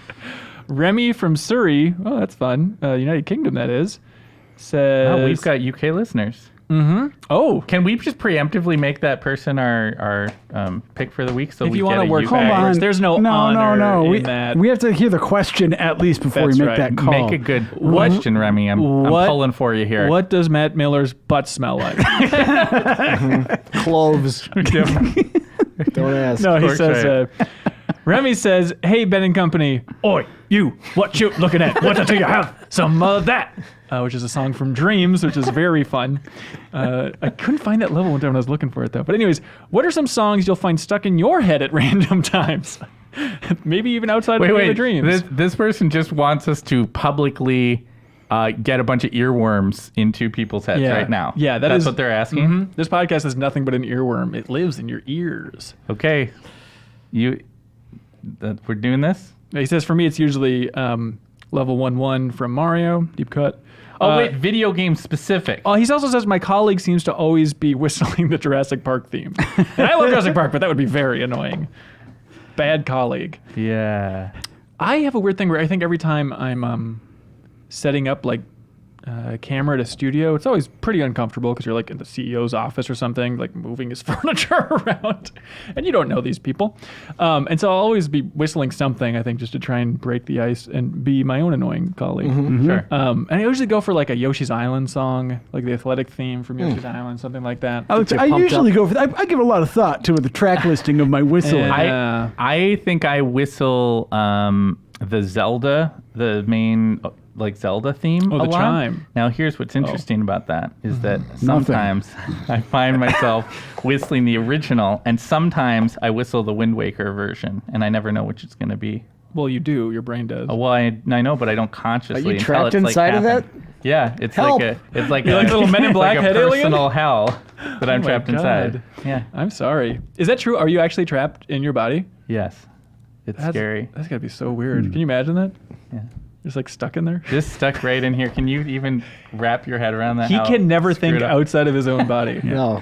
I have a weird habit of constantly like setting the things I'm doing to that just call me Angel, like Angel of the Morning, that song. Wow. Yeah. I don't it's See, his is weirder than mine. it's a That weird is like really invasive weird. mental thing where it's like, like it'll be things like, here on the podcast in the morning podcast. It doesn't make any sense. Is it like sped up and This it's is Calliope music also? I can't even tell you how rare of a treat this is that we're getting some Joe Juba singing That's right now. messed up. Years of friendship, and it's only happened like a couple of times, really. well, I really had to do it to illustrate the point, I I know. feel like. So Yeah. that's and it that's- was beautiful, Joe. That's Just my horror. for the so record. I went to go see It Chapter 2 over the weekend, and there is a moment in which that song jarring, plays. isn't it? Yeah, Oh, wow. it's very weird, but it was also like this weirdly satisfying moment in my brain where it's like, hey, that song's really happening. Nice Oh, work, wow. everyone. There's other dum-dums in this world Yeah, too. yeah. Do you guys want an anonymous story about a song being stuck in someone's head that we can keep anonymous, but it involves pee-pee? You think we're cool enough for this, or is it too much? Is it you? No, it's Do we not need, me. is this an M-rated sort of a thing? No. No. Let's do Okay, it. let's do it. I don't know. I think it'd be tough to have M-rated pee-pee stuff. Is this person a CEO of a company or a developer we may have heard of? No, but Okay. somebody, Interesting. forever unnamed. I'm not even going to say which gender, but Dan Reichert. they said, and it's not who you think. It's not Dan. But they said that every time they pee in a urinal, they... Well, Oh, I think I know the gender now. I don't know what the gender is. Finish your story. They have "Living in America" stuck in their head. James Brown song, except it's not "Living in America," but they have in their head. Is it? Hang on, peeing out my penis. It's not even like whizzing in a urinal. No, it's not. It is so much more basic.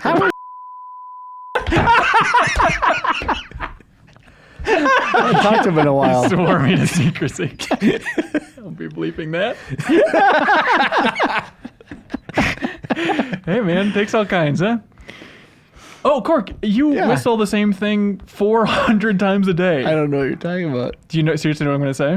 What are you going to say? Because I always get what it is wrong, but it's...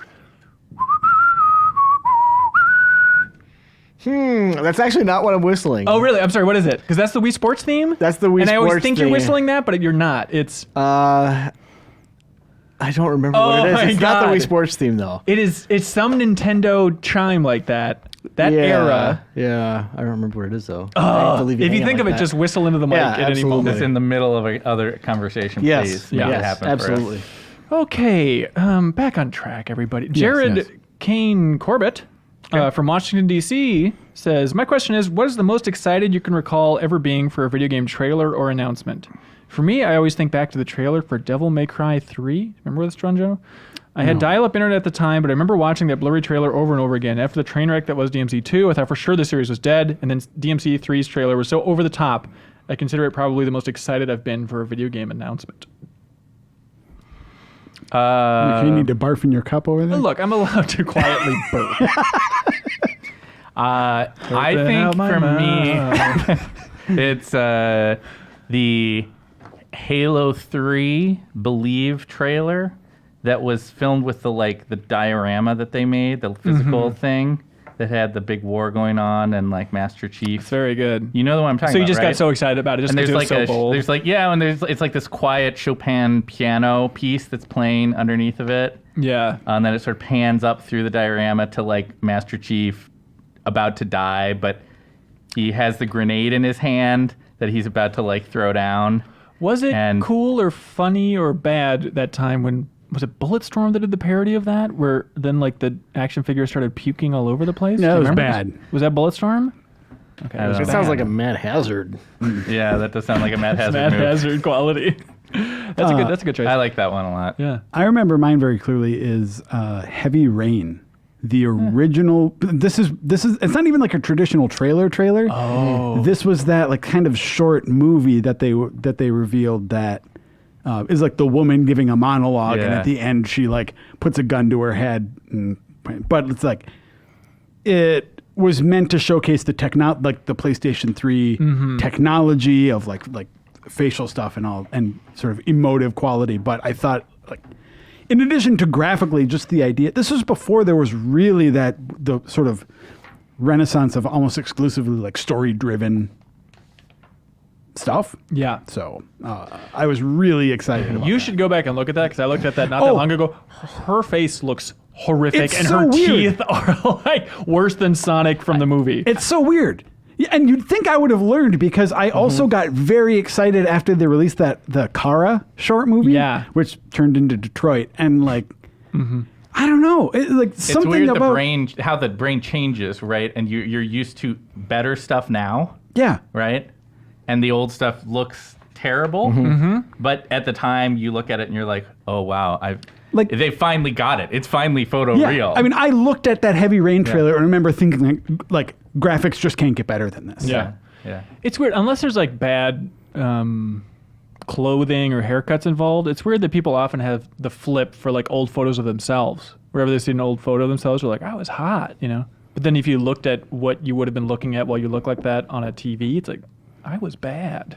Does that make sense? No, that's a bad point. That's a pretty bad point. For me, it's the also barely a trailer, but they, for some reason in Japan, released a Coca-Cola commercial with all the Final Fantasy IX characters. And it was like the first video released for Final Fantasy IX, and so downloading on Kaza or Morpheus or whatever back in the day, like I watched that 17,000 times, and it was like Zidane like running through the city desperate for that Coke.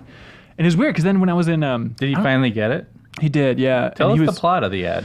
Well, he was running on the rooftops, and they had like airships and stuff. It's so easy. Was it Sid? It was Sid the whole time, yeah. But then the weird thing is, last time I was in Japan, I found like a bunch of Final Fantasy Coca-Cola toys, where it's like Seymour from Final Fantasy X with like drinking a Coke. I was like, what? Is this just like an ongoing relationship? Yeah, probably. I saw some of those also. Oh, really? Yeah. Wait, where'd you go to see them? Akihabara? Oh, okay. That was in the kind of Broadway. We asked last week about if there are more remakes of remakes that have been released other than Resident Evil, or like remaster of a remake, stuff like that. Reeves texted me in a cold sweat after recording late at night, and he said, oh, we completely forgot about Link's Awakening. That's kind of a remake of a remake. And I said, that doesn't count. That, like, because it's incorporating the DX version, like I don't call that a remake for the Game Boy Color. But Logan S. wrote in saying that we didn't consider Link's Awakening for the remake. Very of the remake. smart. It's very smart. Observation. Yeah, Logan probably mail of the week, because he did a good job. Can you guys think of any other remasters of remakes, remakes of remasters, that type of thing?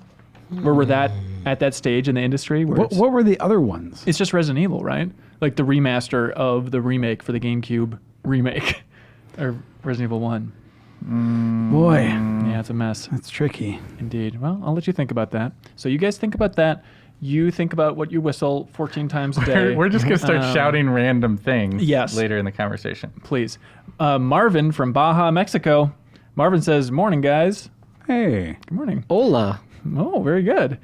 Playing the new Destiny 2 campaign right now. This game has some of the more fleshed out and complex NPCs around, and a lot of us want to know more of their backstory and even play as them. Are there any NPCs out there that you guys find so great that you wish they had their own game? NPCs? NPCs. NPC. We've already talked about this franchise a couple times in other circumstances today, but is it weird that we've had The Legend of Zelda for so many years and we've never had a story that centers on Zelda? Well, you could argue some of the stories center on her. Yeah, right? but you never have her as the main character. So Zelda is the ultimate NPC? I kind of think so. I think that would be awesome to play Zelda. And there's a lot of rumors that that's where Breath of the Wild 2 is going, and I think that's a safe bet you should be able to choose, right? Although it's weird because you already talked in Breath of the Wild 1, so that's always a confusing divide. You should check out Hyrule Warriors, Miller. Or Smash Brothers. Oh, yeah. Yeah, that's true. I immediately thought of Legend of Zelda as well, because the funniest NPC in any video game, I just remember playing this in N64, and my friend... You want to be Tingle? Just like, yes. No. Although that would also be very good. That's happened, hasn't it? On the DS game, Yeah. But there's this MFer in Ocarina of Time that's in Kakariko Village on the roof, and he's like laying down in like this seductive pose, and he's got like tight rainbow tie-dyed pants. And my friend and I used to just laugh like hyenas because you just like go into like a close view and then just slowly pan up his stupid pants and then like to his face. And he's like, he's getting his yearbook photo taken. I want a game just about that dude. Yeah. I always wanted to be. This is dumb. I always thought it would be fun to have a Mass Effect side story where you are Conrad Werner, the Commander Shepard super fan.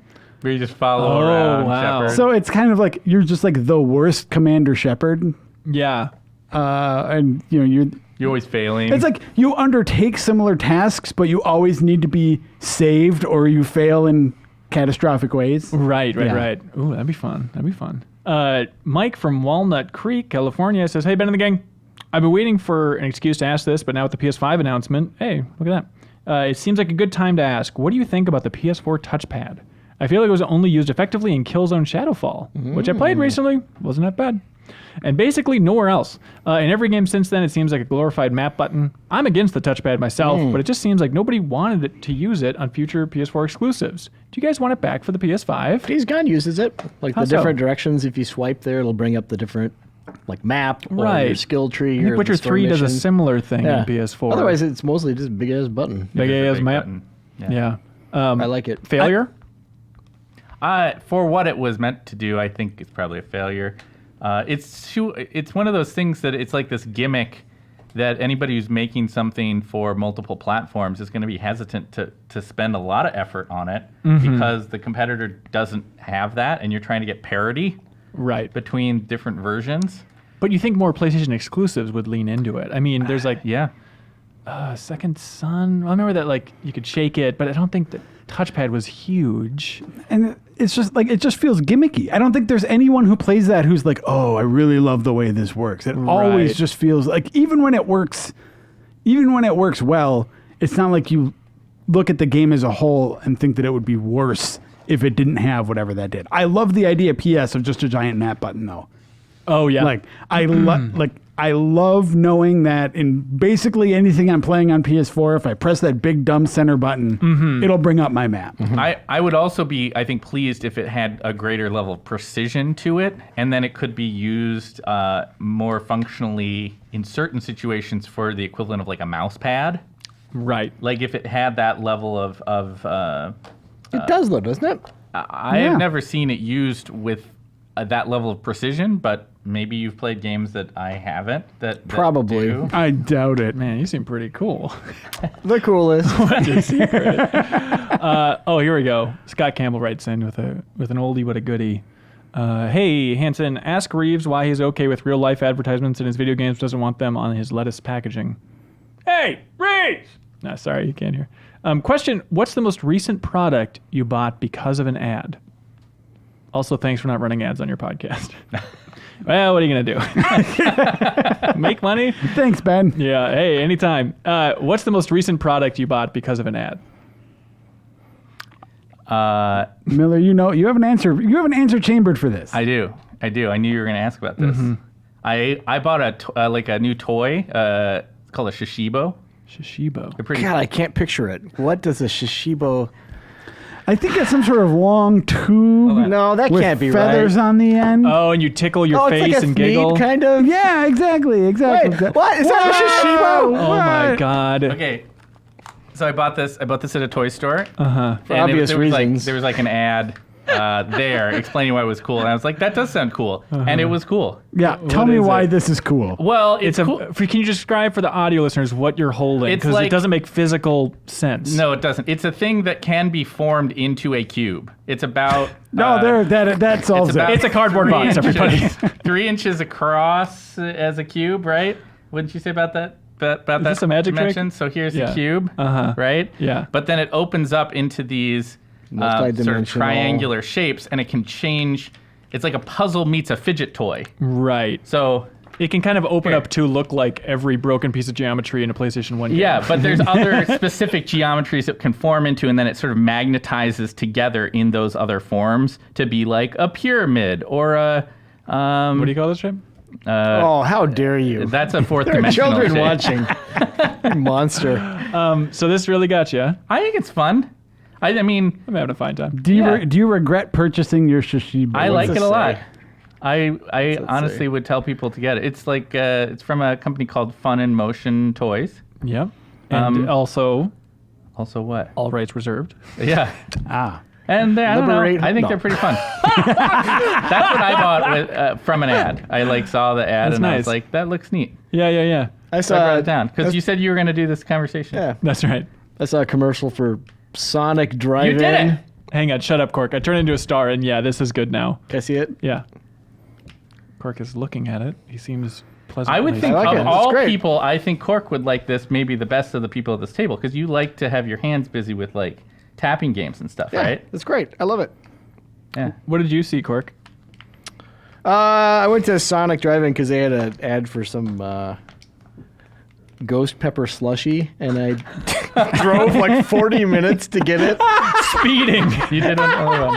Yeah, and it was delicious. I liked it. Really? That sounds terrible. No, it was a Carolina Reaper. I'm sorry. It was- Really? Yeah. Oh my It was word. good. It Like- was Yeah. worth it. The 40-minute drive. Yeah, I even drove home 40 minutes too. Oh I no. liked it so much. Oh no. mine is also fast food related. Yeah. I heard a McDonald's ad for donut sticks, and I was like, I like donuts. I like sticks. I'm gonna eat it. And I was very underwhelmed. I do not recommend donut Did you tell the sticks. cashier that? Be sure to. I'd driven away by then. One of my Otherwise, I do always. away. I always do, tell cashiers what my general impression of my meal is. Were any of you present with me the time that we went to a Burger King with Ben Reeves? I was there. Yes. And he asked the teenager behind the counter. It wasn't a teenager. It was an older woman. Oh, okay. Sorry. Yeah, I'm yeah, misremembering yeah. the story. What would you recommend? No, it was. Okay. Oh, you're telling the story wrong. He goes up there and asks this old woman behind the counter. I mean, it's Burger King. You It is know what Burger- everything is, right? And he goes Yeah. up and he asks her. He's like, how's your mushroom and Swiss? It's like she was like, I don't know. I don't eat the food here. That was the whole conversation. And then he ordered it, didn't he? Yes. Yeah. He spat it into his napkin. I don't remember him being very impressed by it. Yeah. That's weird. Yeah. Yeah, in some restaurants that'd be a totally fine move, but you just go to the wrong one and you sound like a lunatic. How's your mushroom and Swiss? What's good here? I don't At know. this Arby's. The door. The door works. Forrest from Lawrence, Kansas says, "Hey GI crew, now that it's starting to get a little colder, I'm listening. I wanted you to settle something. What is the best blanket combination for winter? Do you prefer fleece or wool or duvets? Is that what that means? Or whatever to stay warm and comfy. 2 blankets. 2 blankets. I do Describe this. I do a lap blanket, and then I have another one over my shoulders. Oh, this is just watching TV.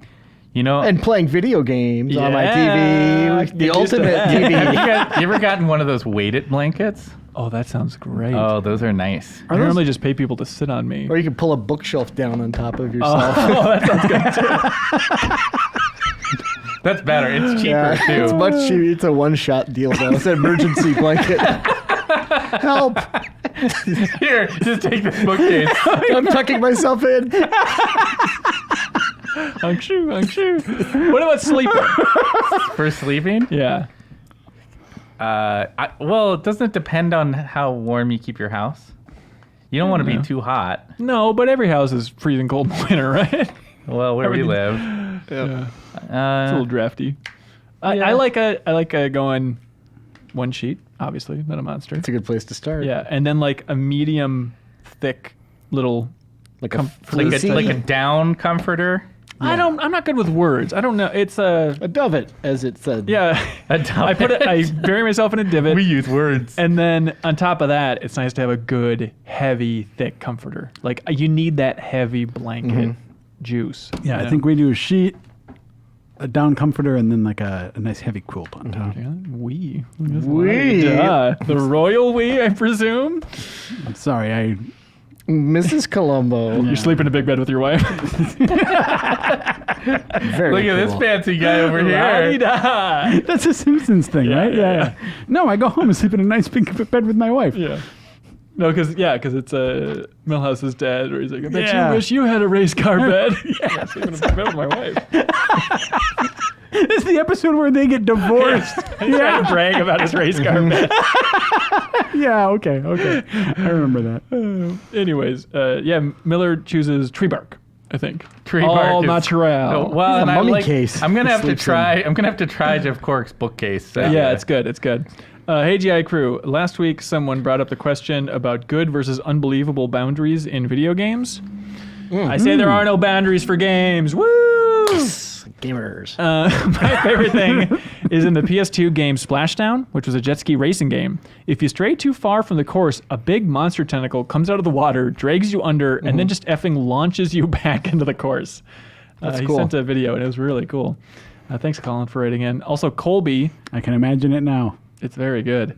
Colby wrote in and says, "Good morning, Buckaroos." He says, "My name is name. My name is Colby, I'm here to and say. I'm here to from say, Kingsville, Ohio." Make it rhyme. Oh, it just you better fell make this apart rhyme. Oh, immediately. sorry. Last week we talked about game level boundaries in the free roam mode of ATV Off-Road Fury and its sequel on PS2. If you went too far, you'd be absolutely blasted across the map with a big accompanying bang.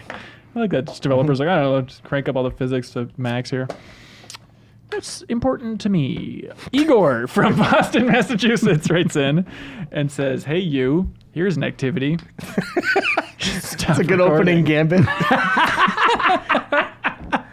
Psst, hey, you. hey. Here's an activity. Walk away briskly. I see you played this before. Man, I had the weirdest thing the other day where I was walking to this restaurant and it was in Dinkytown in Minneapolis here. And the sidewalk was packed with people with like a wooden cup and then like a little ball, like Kemibo. It's some word like that. Please write in if you know what I'm talking about.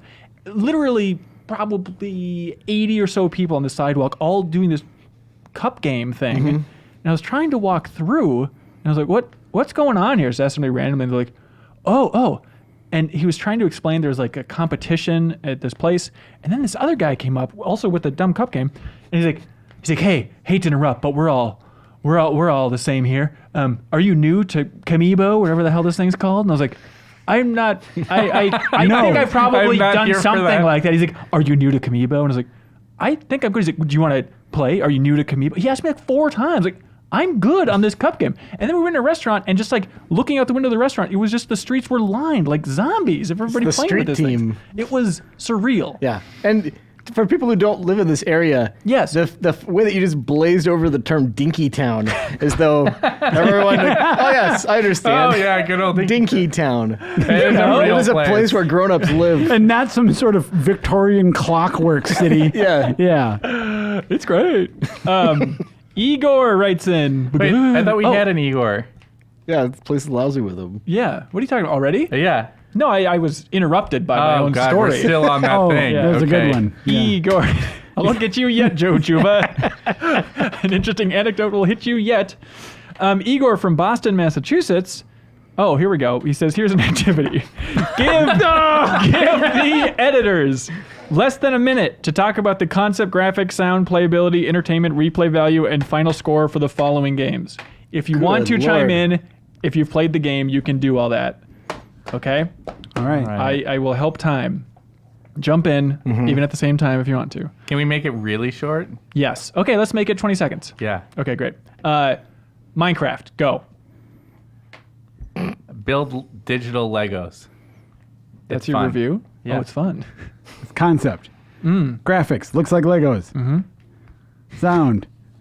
Boo, boo, boo. 2 times singing today from Joe Juba. Pretty good. Boo, boo, boo. That's great. Okay, Grand Theft Auto 5. Play as 3 guys this time. Yeah. One of them's a real bad stinker. Speaking of stinkers, not every email works, Igor, but we appreciate you writing in. Nick writes in. Here we go. Nick Olson from Lancaster, Pennsylvania here says, I thought it'd be fun to throw out a game that'll be years in the making. Ready? It's going to be cut out and put on Voyager. Okay. Guessing release windows for games that haven't had a release date announced yet. You ready? All right. Okay. The final chapter of the Final Fantasy VII Remake. What year? 2027. Never. Never. I love that, Miller. Let me do some math. No. No. He's doing math. This is not fair. Concept bad. 2028. Okay. I think that's great. You're doing like a Price is Right thing right there. No. I put Year it together. 1, AD. Yeah. I'll go 2026 just to be competitive. Let's see. Starfield from Bethesda. I think 2022. 2022. Yeah. Sounds good. 2024. Wow. And this is before Elder Scrolls 6. Oh, it is. Yes. Okay, yeah, 2022. Okay. I thought. Elder You Scrolls heard was it coming here first. How big is it? Starfield's coming out in 2022, everybody. Uh-huh. What's the size of that day one pitch? Oh God, the size of Jupiter. Is it bigger? Is it bigger or smaller than the entirety of Oblivion? bigger. Bigger. Oh, yeah. Way Bigger. way It's, bigger. but it's bigger than Skyrim. The I mean, day one Oblivion- patch is bigger than Skyrim on Yeah. Starfield. Yes. Absolutely. Easily. Yeah, absolutely. Probably.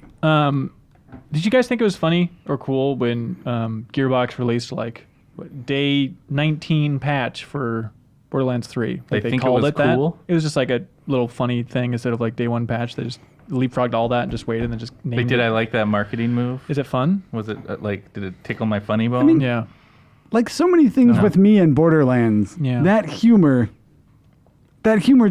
does not click for me at all. I don't think Borderlands is funny. Okay. I think All right. Borderlands is occasionally funny, but as I wrote the review for that game, and I say that I feel like the writers adopted the you miss 100% of the shots you don't take approach. Right. I mean, there's a lot. They are just constantly throwing puns and jokes at you and hoping a few of them are gonna land. That sounds like a podcast. I know. I should say I'm not trying to rag on Borderlands No, that's 3 fine, either. man. That's just It's all great. the humor in particular. That I is got not it, for me. Joe. Hey. Grand Theft Auto 6. Oh boy. This is a good one. I'm going 2024. 25. 2026. Yeah, because I have to do Bully too, right? That's right. Yeah, no doubt about it. Next 3D Mario game. 2021. Yep. I could see it being 2020. Calling it. 2022. 2019. Dang it! You know, this game. Please tell gets me that less- we're almost done. Yeah, this game. Oh, like, we only have this many to go. it ends up just being a lot of guessing. 4 years in sequence. Some in the early to mid 20s. All right, Hotshot. What about this one then? You Dingleberry? Yeah, throw it at me. Whatever Rocksteady's working on. Call it right now, Oh Hotshot. no. Oh, whatever that is that's 2020. That's next year. That's 2020. I agree with that. Yeah. Great. Well then, cool. Nick from Isanti, Minnesota. You been there? You heard about this? Not yet. I hope to visit it Let's someday. go this weekend. Nick, where are you at? We're gonna come stay with you. Is this where that water's from? He says, when I was a young lad, I spent a lot of time at my grandparents' house, and one of the shows they made sure not to miss was Wheel of Fortune. One of the categories that they have is called Before and After, where they typically have a phrase that shares a word that's at the end of one phrase and at the beginning of another. I thought it was a fun little game to play using video game titles. Like People have has been Hansen. Yes. Why do you say that? I don't know. That was good. How long you been working that up? God. Did that just come out of That nowhere? hurt. That came right after F you this morning in my mind. I was like, I'm really going to stick it to Hansen this morning. Please invite me on the podcast. Jeff doesn't get songs stuck in his head as much as he does insults against Ben Hansen. It's very specific, but rewarding. Still waiting on that Wii Sports thing, eh? Anyways, we played this type of thing before, but Nick is great. So here we go. So here's a clue, and then you try and figure out what the combination of video games is. So the answer is 2 video games. Daily Double. Yeah. 2 of them. Yes. Mashed up. Hit me. Ready? Hit me. The Concordance Extraction Corporation has taken control of the Funky Reporter. Ooh la la. Well, Space Channel 5's one Oh, of it's them. Dead Space Channel 5. There we go! Jeff Cord, way to go. 2 dudes in the beat-em-up genre who travel to Thedas in this 3rd installment of the franchise. Double Dragon Age. Yeah. Incorrect. What? Double Dragon Age Inquisition. There we go, Come on. Hey, you want to make a mockery of Nick's rules or what? 3rd installment in the franchise. very It's very clear. specific. They made a point not to miss it every night. Everyone's favorite. I did the hard work on that one. Yeah, well, but you didn't do enough. Oh boy, I regret saying this. You know how we no. said clip out that last segment and send it to us in the future? Don't do that for this one. Everyone's favorite demolition derby of the 90s with a firm and hard reptile.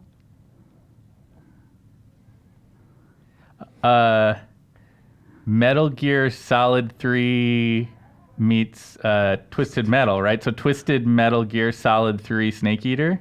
Incorrect. That would be a good answer, though, wouldn't it? It's just Twisted Metal Gear Solid, but I understand. He's just going for... I feel like if we were on Wheel of Fortune, I would get these. No, yeah, you would be drummed out. They'd put you in the car and push you off a cliff. Hey, can I say also, Jeff, nice work on actually getting the correct wrong sound from Wheel of Fortune. Like that is the noise. And then you have to open the envelope, and like everyone goes, "Oh, it was 25,000." That's AJ. That's AJ. Bad vacation. You no longer have to watch Wheel of Fortune. No, I like Wheel of Fortune. It's badass. Yeah. Vanna White, going strong, huh? What do you want? Do you think those two speak outside of that show, Pat Sajak and Vanna White? I don't know. Don't you? I mean, how much would you pay just to hear them complain about the other person for hours? I don't know. I suspect that I think if you work together for that long, you're either still working together because you choose to, and that you don't hate each other. Mm-hmm. But there's stuff like, like Penn and Teller, like they don't hang out, they don't talk outside of the show. They're like, oh, we like each other, but just like to keep this rolling, we just cannot. Do you think there's any romantic tension there, Pat Sajak, Vanna White? I bet they've talked about it. It's kind of like a Mulder Scully situation. I Like, bet. do we give this a go or not? Do we give this a go? Let's spin the wheel and find out. Oh, it's 25,000. I'd like to buy a vowel. Yeah. F you. One man fights alone in a barren wasteland where bullets seem to define the physics of time. One man fights alone in a barren wasteland. Game of former cover story. Where bullets seem to define the physics of time. Oh, Mad Max Payne. There we go. Hell yeah. The game Ben Hansen talks about the most on the GI show versus the game Dan Tack talks about the most on the GI show. Oh, no. I don't know. I have no idea. I don't listen to this show. I understand that, Miller. I've never once lost sleep about that. Have you? What is the most you've ever listened to this podcast, period? Do you think you listened to one episode I think fully? I've watched... no, I think I've watched it on like video. All the way several through? times. No. Okay. But that's not really like a thing that I really do much of. I don't like listen to a lot of podcasts in my life independently. That's fine. of that. All right. That's fine. Jeff Cork, I know you don't listen either, but what do you think is a game Dan talks about the most? Let's see here. I bet it is. Come on. What is Dan known for? Dark Souls. There we go. Mm-hmm. All right. Okay. What game do I have a lot of merchandise for around my desk? I just bought a Stardew Valley? Japanese cup. Nope. Oh, Perfect Dark Souls. Perfect Dark Souls. Yeah. There we go. I was trying to think of like my ex-wife of Warcraft or something. I don't know. In this, did you hear about this? In this fifth installment, that's confusing. Don't pay attention to that. Okay. Make sure you watch out for attacking chickens as you hit the pedal to get out of cover and shoot. Oh, Ocarina of Time Crisis. Yeah, way to Wow. go, Jeff. Well done, Cork. Jeff. Jeff, Cork. you're too good at this Yeah, game. you're really good. I can see the. No, Way to go, man. What do you guys like for email of the week? I feel like that last one had put a lot of work into it. Yeah, I like it is that pretty one. good, isn't it? Yeah. But what was the one about Miller's butt? Yeah, one was that really was good, no too. joke. That was a killer. That was a killer, but No, I feel like that actually was a good question. that was what song do you get stuck in your head? It's good. I think that's good. I like the game one better at the end. Yeah, But I it's do also too. fresh in my mind. I think it makes the show better. You're right. So that's Nick from Isanti, Minnesota. All right. On the big board. Way to go, buddy. Minnesota. you're gonna personally go to his house. And shove a pin in his eye. Oh, Nick from like a threat. Asanti stay- on the stay tuned, Nick. podcast. Oh boy. Stay tuned. Let's dive in deep on Destiny, right, Miller? Sure. Here we go.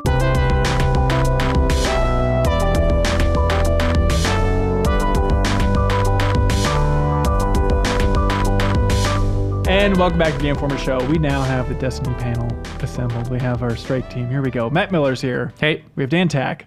Strike Team. That's right. Is I that what like they're it. called? There That's we go. smart. You got that actually right. Thank you. I remember some bits. Andy McNamara. Hello, how you doing? Oh, real good. Welcome. Destiny Shadowkeep. You're all experts. You've all Destiny been 2 playing. Shadowkeep. Okay. Where's everybody at? You've been playing nonstop, Are you playing a lot? I mean, there's a lot of stuff to do in there. and you're on PS4. Well, at this point, I'm on everything, but I've been playing primarily on PS4 because that's where my clan is most active. Yeah. But I dig the option to be able to take those characters and hop over and play with people on PC. So cross-platform play is in there. Cross save is in. You can't cross play, although I hope that at some point we will be able to do that. But you can, you finish a session like playing on PS4, and then you can log in on PC and play with your PC buddies with your characters that you made on PS4. Nice. Yeah. Is everybody else jumping around, or have y'all picked your platform of choice here? Dan, obviously, Mr. PC I'm still over on here. PC. Yeah. Andy, where you at? I liked the PC version, but I was like, when I started to play it the first time, it was on Blizzard's Battle.net, I was like, I'm not leveling these characters again. When I can play my PlayStation characters on my PC, that's going to be rad. Right. And I have really enjoyed being able to play on my PC. It looks great. It runs great. But I agree, I don't have very many friends on PC that are playing it, so I've kind of been playing solo a bit, but I also have PlayStation set up, so I've kind of told Miller whenever he needs a last-second sub, I'm available to hop over to PlayStation. But it's nice on PC. I mean, I can like fire it up in 15 seconds versus like 3 minutes. Yeah. Right. Just like hop in, play a match or two, hop out and be like, oh, I can get back in whenever I want. It runs very, very well on PC. It's pretty hard to argue that you get anything but the best technical experience Of course, and yeah. artistic presentation on PC. The two reasons I think you might argue for why you might still want to play on console. One is the one I already mentioned, which is that you've spent a lot of years building up a community of people you play with on one of the consoles. The other big thing I think is that, and this is a big factor for me, is that a lot of what I enjoy about Destiny is that I think they understand thumbstick play and gunplay better than anybody. Mm-hmm. And I really enjoy that. I like good gamepad controls and feeling like they're really reactive and interesting. And I don't feel like, especially in the PvP realm, while I can play with a controller on PC, I feel like it's really almost like a handicap at that point, right? Because you're playing against people who have the precision of a mouse and keyboard when you're playing PvP. And so, I don't know if I totally want to do that when I'm hopping into PvP. So I think, at least for that part of the game, I'll consistently keep playing on PS4. Okay. It seemed like last year with Forsaken, Destiny 2 got to a place that seemed like you were happy with, Miller. Andy, you were happy-ish with? I mean, I have more complaints than Miller. Okay, but Shadowkeep now, how's the trajectory? I think its trajectory is very, very strong. I think that's in some ways that's the best thing I have to say about Shadowkeep, which isn't to say that I didn't like the other stuff. I think it's a good expansion, but it's a lot of stuff that's sort of reiterating old stuff. You're going back to the moon, and so even though the moon is very cool, it's a place we've basically been before with some changes. There are some fun fights, but a lot of the fights are against guys we fought before because they are nightmares of There's literally a series bosses. of all old bosses. Yeah, exactly. There's like a boss rush mode in there? It's kind of that. And it is done artfully, I would say, but it is at the end of the day still reiterating old stuff.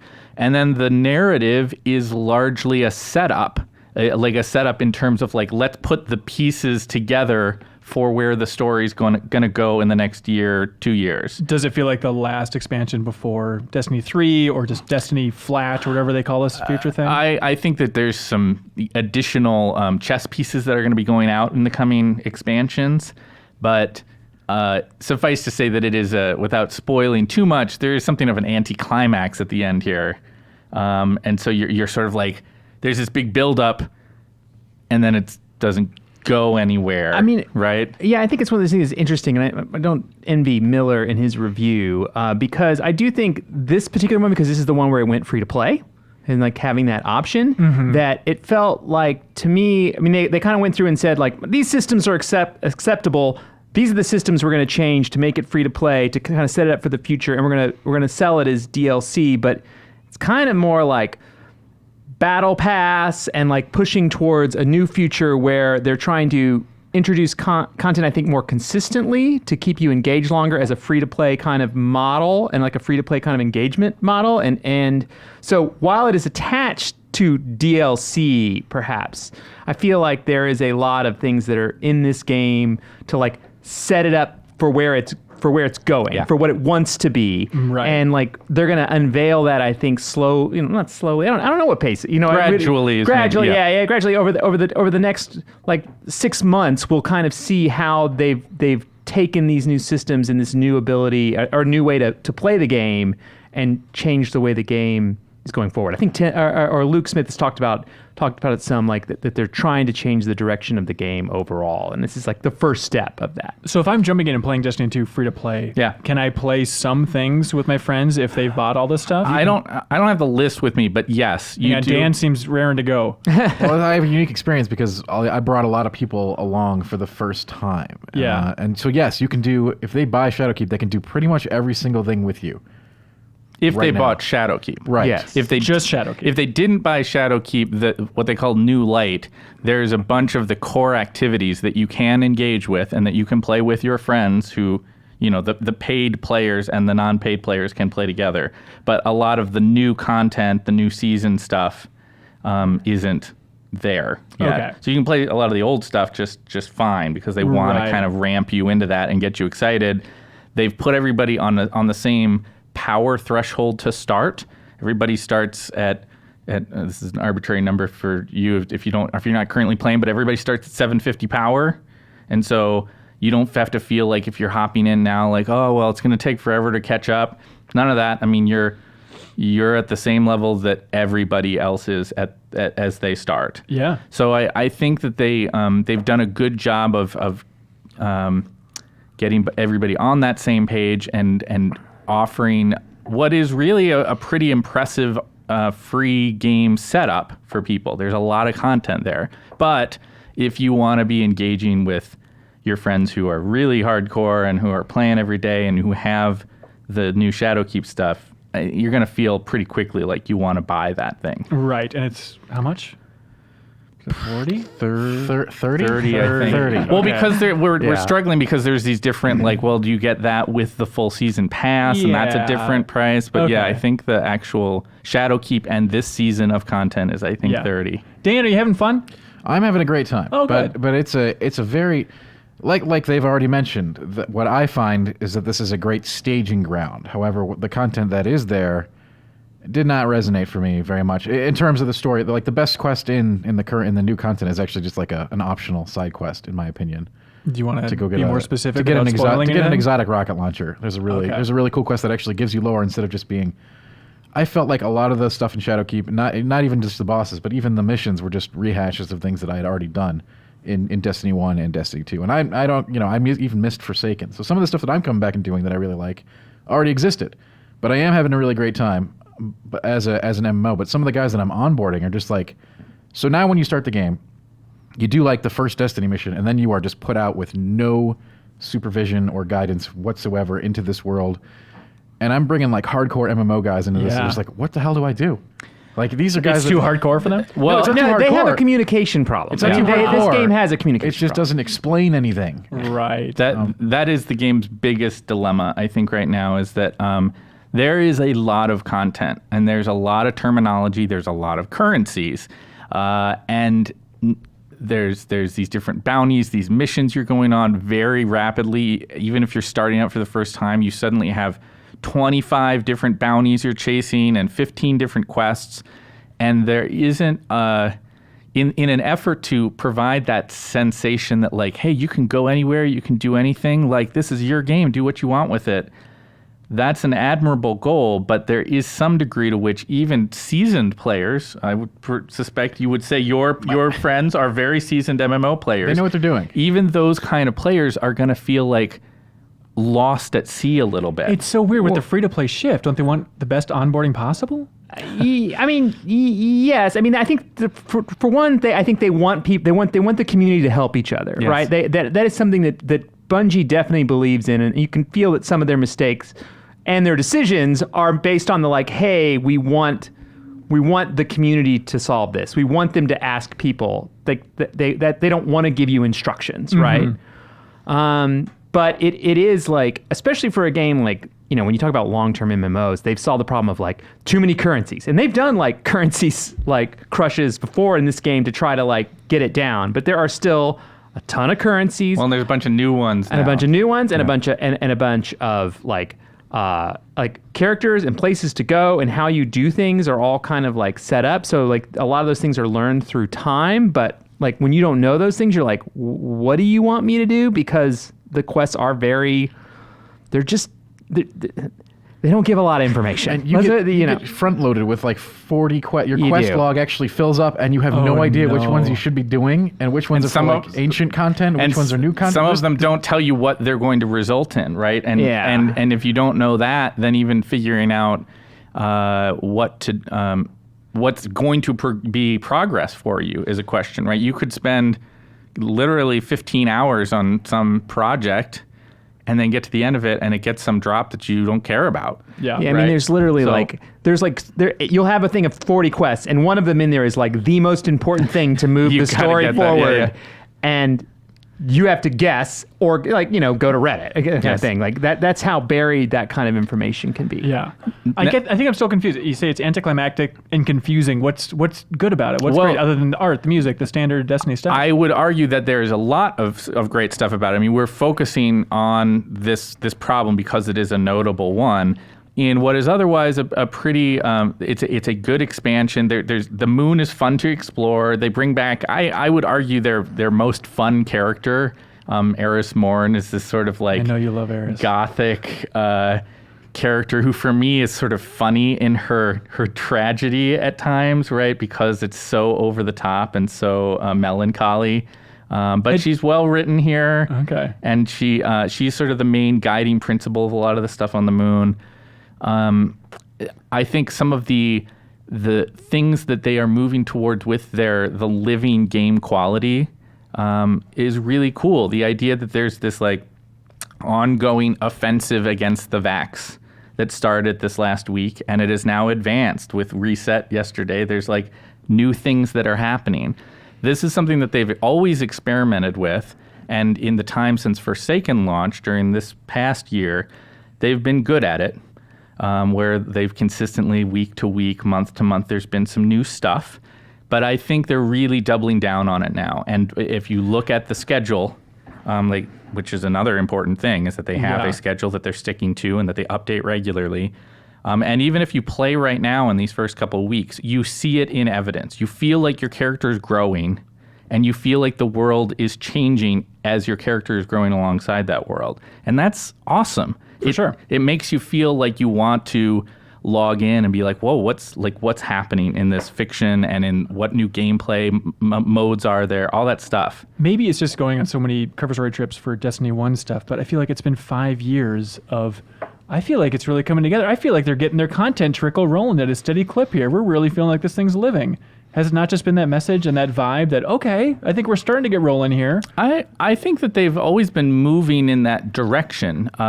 This feels in some ways like that coming into its own. I don't feel like they're getting there now. I feel like they're there. They're there. And that in some ways, even Forsaken, they were there, but maybe not as structured in that planning around it. Right. Whereas now it's a much more conscious move of like, we're going to think of a season as a moment in time. And if you want to engage with this stuff, you need to be in there now, because this is a thing that's happening now in the world, and it might not be there later.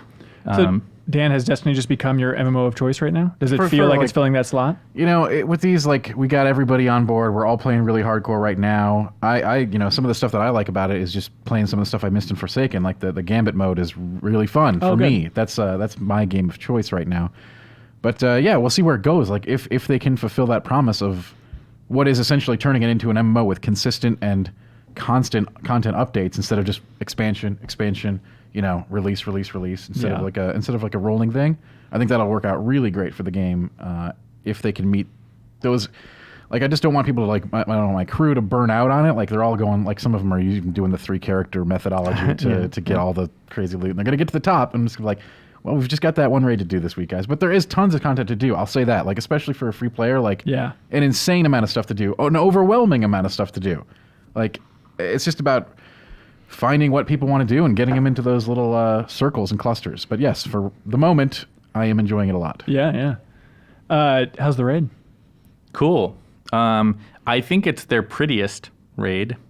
That's saying something. It is, no doubt. They've designed some really cool spaces over the years, and this is a return to. You might remember this because you played the original Destiny, right? You remember the Black Garden, the end space that you went to, right?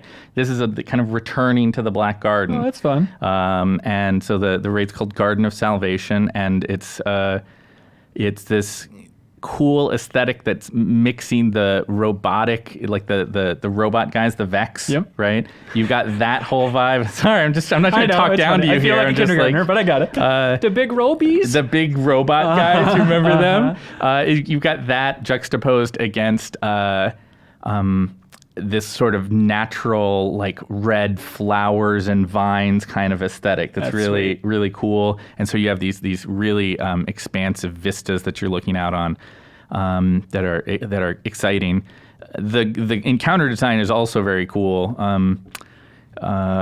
As usual, a level of precision and timing and teamwork that when you start it feels like this is just impossible. Yeah. And it is only your knowledge that you've done this before, that you've been in this place with a previous raid, that convinces you that in 3 weeks you're going to be breezing through it.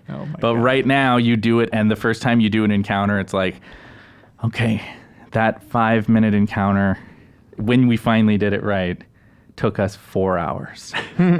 No doubt. Like, it took 4 hours. And then you do it, and like even by the second or third time, you're getting it down to like, okay, we did that in like half an hour. The next time we did it in 10 minutes. And then the next time you're like, we just can do it. That's awesome. And that's exciting. And their capability to continue to design such interesting setups for encounters and locations and surprise with puzzles that you're having to figure out that you hadn't thought that they could do before is really great. Yeah. Andy, what's the most fun you've had so far? I mean, my favorite part of Destiny always has been it's good. It's a good shooting. Like, shooting in that game is fun, and it's still my favorite. I mean, that's kind of the thing that's keeping me there right now. I'm a little more annoyed. There's like kind of a grind spot you get when you get done with the kind of main story.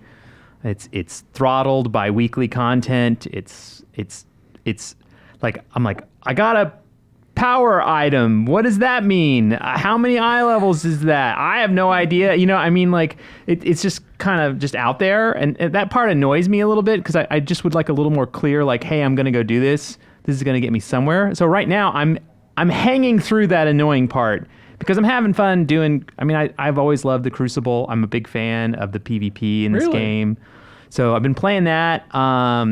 There are a couple things that are annoying, like Warlock Melee and like Titan knees to the face that still like are ridiculous in my book. And sometimes when you get like overrun by supers, that can get a little frustrating in games. But it's fun. It's a great. I mean, the ability, the way they handle guns is still top notch, and it's so much fun on PC. I'm really enjoying mouse and keyboard right now a lot. Are you into Gambit too, or is that just Dan?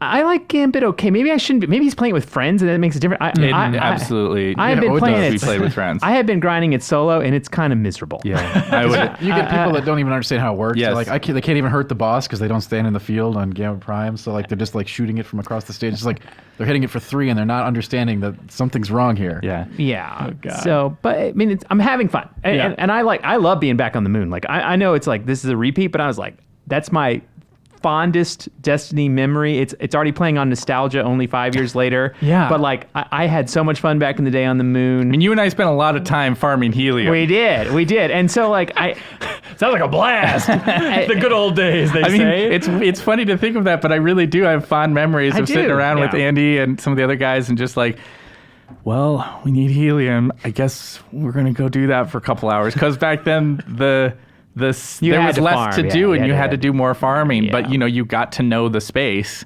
really well. Yeah. And how to be efficient at it. And you also would, and then it got to be so rote that it just became like hey, let's have a nice chat, Yeah, and I think it's not spoiling anything, but on there and the things that you do, a lot of it is playing off nostalgia. Everywhere I go, I'm like, I remember being here. I remember being here. I remember being here. That was a fun thing we did here. Like, there's a lot of that for an experienced Destiny player. I think that's fun right now. Whether it wears on me later, kind of thing. It's only week 2, but week 2 is basically repeat all the challenges again to get gear, do the raid. It does. It feeds into that concept we were talking about earlier of that living game thing in one way, right? Because it communicates to longtime players that there was a space that was a particular way, and you can go back to it, and it's still that space. I mean, there's still this corridor still goes off this way, and this thing goes this way, but there's been an earthquake, and now there's this whole new path that goes over here. It communicates the sense of the passage of time, and that the universe itself is in a period of change that you're playing in, and that it really is, for me at this point, a big part of what keeps me coming back. And the story, they just completely ignore certain parts of the story. Just like I'm just making fun of the lore. I mean, if they're trying, they're really trying to get it, I think, more focused. They are trying to, and they're surfacing it better. Yes, they are. But it's still like some of the stuff you're like, you people are insane. Dan's eyes have rolled out of his head. Actually, I really like the game. I like the shooting is great. The MMO mechanics are great, but the story in that game is just like, come on, like. I thought people liked Destiny 2's base story. Wasn't everyone saying it was a victory compared to... I'm in the minority at this table on this point, but to be fair, I have invested a lot of time in getting up to speed. And in those tattoos, or like the full body tattoo took a long time. No, I think to really get into the lore, they have some work to do that I think Shadowkeep does help with, but they have some work to do to continue to surface what is cool about that story and about their storytelling to the broad spectrum of players. Because right now, you do have to be willing to be like, I'm gonna read through 300 pages of text before I can even understand what they're talking about related to this weird hive god. I still question if that's enough to understand what's going on, but yes. Yeah. Well, Miller was talking about some hot YouTuber that's releasing like 4-hour videos. explaining it. There is a great content creator who put out a very cool video that's like a 3.5-4 hour kind of a the full story of Destiny, kind of chronologically. Do you remember his name? Yeah, my name is Bife is his name. You can go look up his stuff, and it's a blast. I mean, he does an awesome job. There's a lot of awesome content creators that are Miller phrase. that are doing cool stuff with it, and I think if you're into it, there are ways to get up to speed. But it's not a. This is at this point a really sprawling and complicated sci-fi story and universe that they've been trying to build up, and some of it is going to come across as just a completely foreign language if you're not going to invest some of that time. Did the dragons ever come into play? Yeah, they did. Oh, really? Oh, they absolutely did. That paid off? It totally did. Wow, like way to that go. was a big focus in Forsaken, was the Ahamkara, which are the space dragons. Oh, that's awesome. Yeah. Maybe I do need to get back into it. I didn't know there's dragons. There's totally dragons. You fight one. Oh, neat. Is this a good way of phrasing it, Dan? What are you going for? What's the grind you're doing now? So basically at this point, like we're doing the raid and we're getting geared up so that we're strong enough for the raid. They've done a really interesting job of putting season stuff that's like really raid appropriate. So you get stuff that'll take care of overload shields and barriers and stuff like that on the season artifact, which is basically a way to artificially inflate your power level, and it'll change out seasonally. So they've fixed like the alternate advancement endgame MMO problem with this thing. Because like you'll lose all that when the next season hits, and you'll have to get a new artifact that's going to be designed to handle those challenges. Like the stuff on the artifact right now is great for handling Vex and giving you bonuses while you're fighting Vex, which is what we're fighting, oddly enough. So going through the weekly content, There's so many different things to do now to get your powerful weapon or pinnacle item. These are never explained, but it's not well explained, but it is there. Yeah. Right. And this is, I don't want to get off a tangent, but that's one of the things I think Destiny is just so weird about. Like some of the things is really cool, and I like discovering things, like the little like moon rabbit things, and the jade rabbits with the cakes and stuff like that, and like figuring out like, well, there's a Vex invasion and stuff like that. Well, that's really cool. We're discovering something, but obfuscating like all of like the regular systems and stuff like that is just like. How many currencies do you think there are in that game? It's an absurd. I honestly, dude, I tried to kind of put it all together in my mind. I mean, there's 4 that are just presented on your main character sheet, and there's got to be dozens more. And I still like I was like doing this the other day. I hit whatever glimmer cap very quick, and I was like, I don't know what I'm supposed to spend this on. And there's an answer to that, but you're right. They don't explain. Yeah, like I'm kind of like spending. I've been just like randomly upgrading armor pieces, like kind of just like for no reason, because I'm going to get rid of them right away because I'm still in the grind for going up as far as power level. Yep. But it's just like, well, I don't want to just waste this money, so I'm just kind of dumping it in that and buying like herbs and stuff. I don't know. It's like so weird. I'm like, all right, I guess I got it. Sure. Yeah. Space parts. I got some. You got some more space parts than you had before. Yeah, it's like I guess. I will say this. That is better than the alternative, which is to get to some place where you're like, oh, finally feel like I could do some armor, put some armor mods on, and I only have 10,000 glimmer. Like that would suck. Yeah. So that at would suck, least if they're gonna err on one side, they're erring on the side of like you're getting a bunch of stuff. Yeah. Like get a bunch of glimmer, you're getting a bunch of legendary shards when you dismantle that stuff. There's a bunch of places where if you do these bounties, you're gonna get this type of currency. Now that said, the currency bloat is out of control, and for someone new, while I would happily recommend the game to anybody, especially now that you can just try it for free, I would warn them. I would be like, just keep going. Just go through. Don't worry too much about the stuff that you're not getting. If you just keep playing and you keep doing missions, as long as you do stuff that is fun, that you like. Do you like PvP? Just go play some PvP. Yeah. That's the best way when you are first getting into Destiny is to stop worrying about like, well, how can I be the most efficient and all that kind of stuff. That will come with time.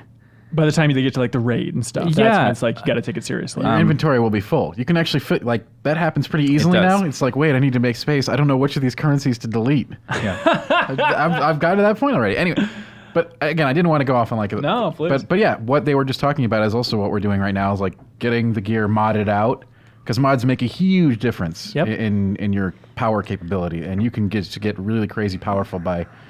First, they added those rolls back, so random perks. So you try to find the gun that has Feeding Frenzy and Rampage on it, so you can just really blow through a whole army of Vex soldiers at the same time.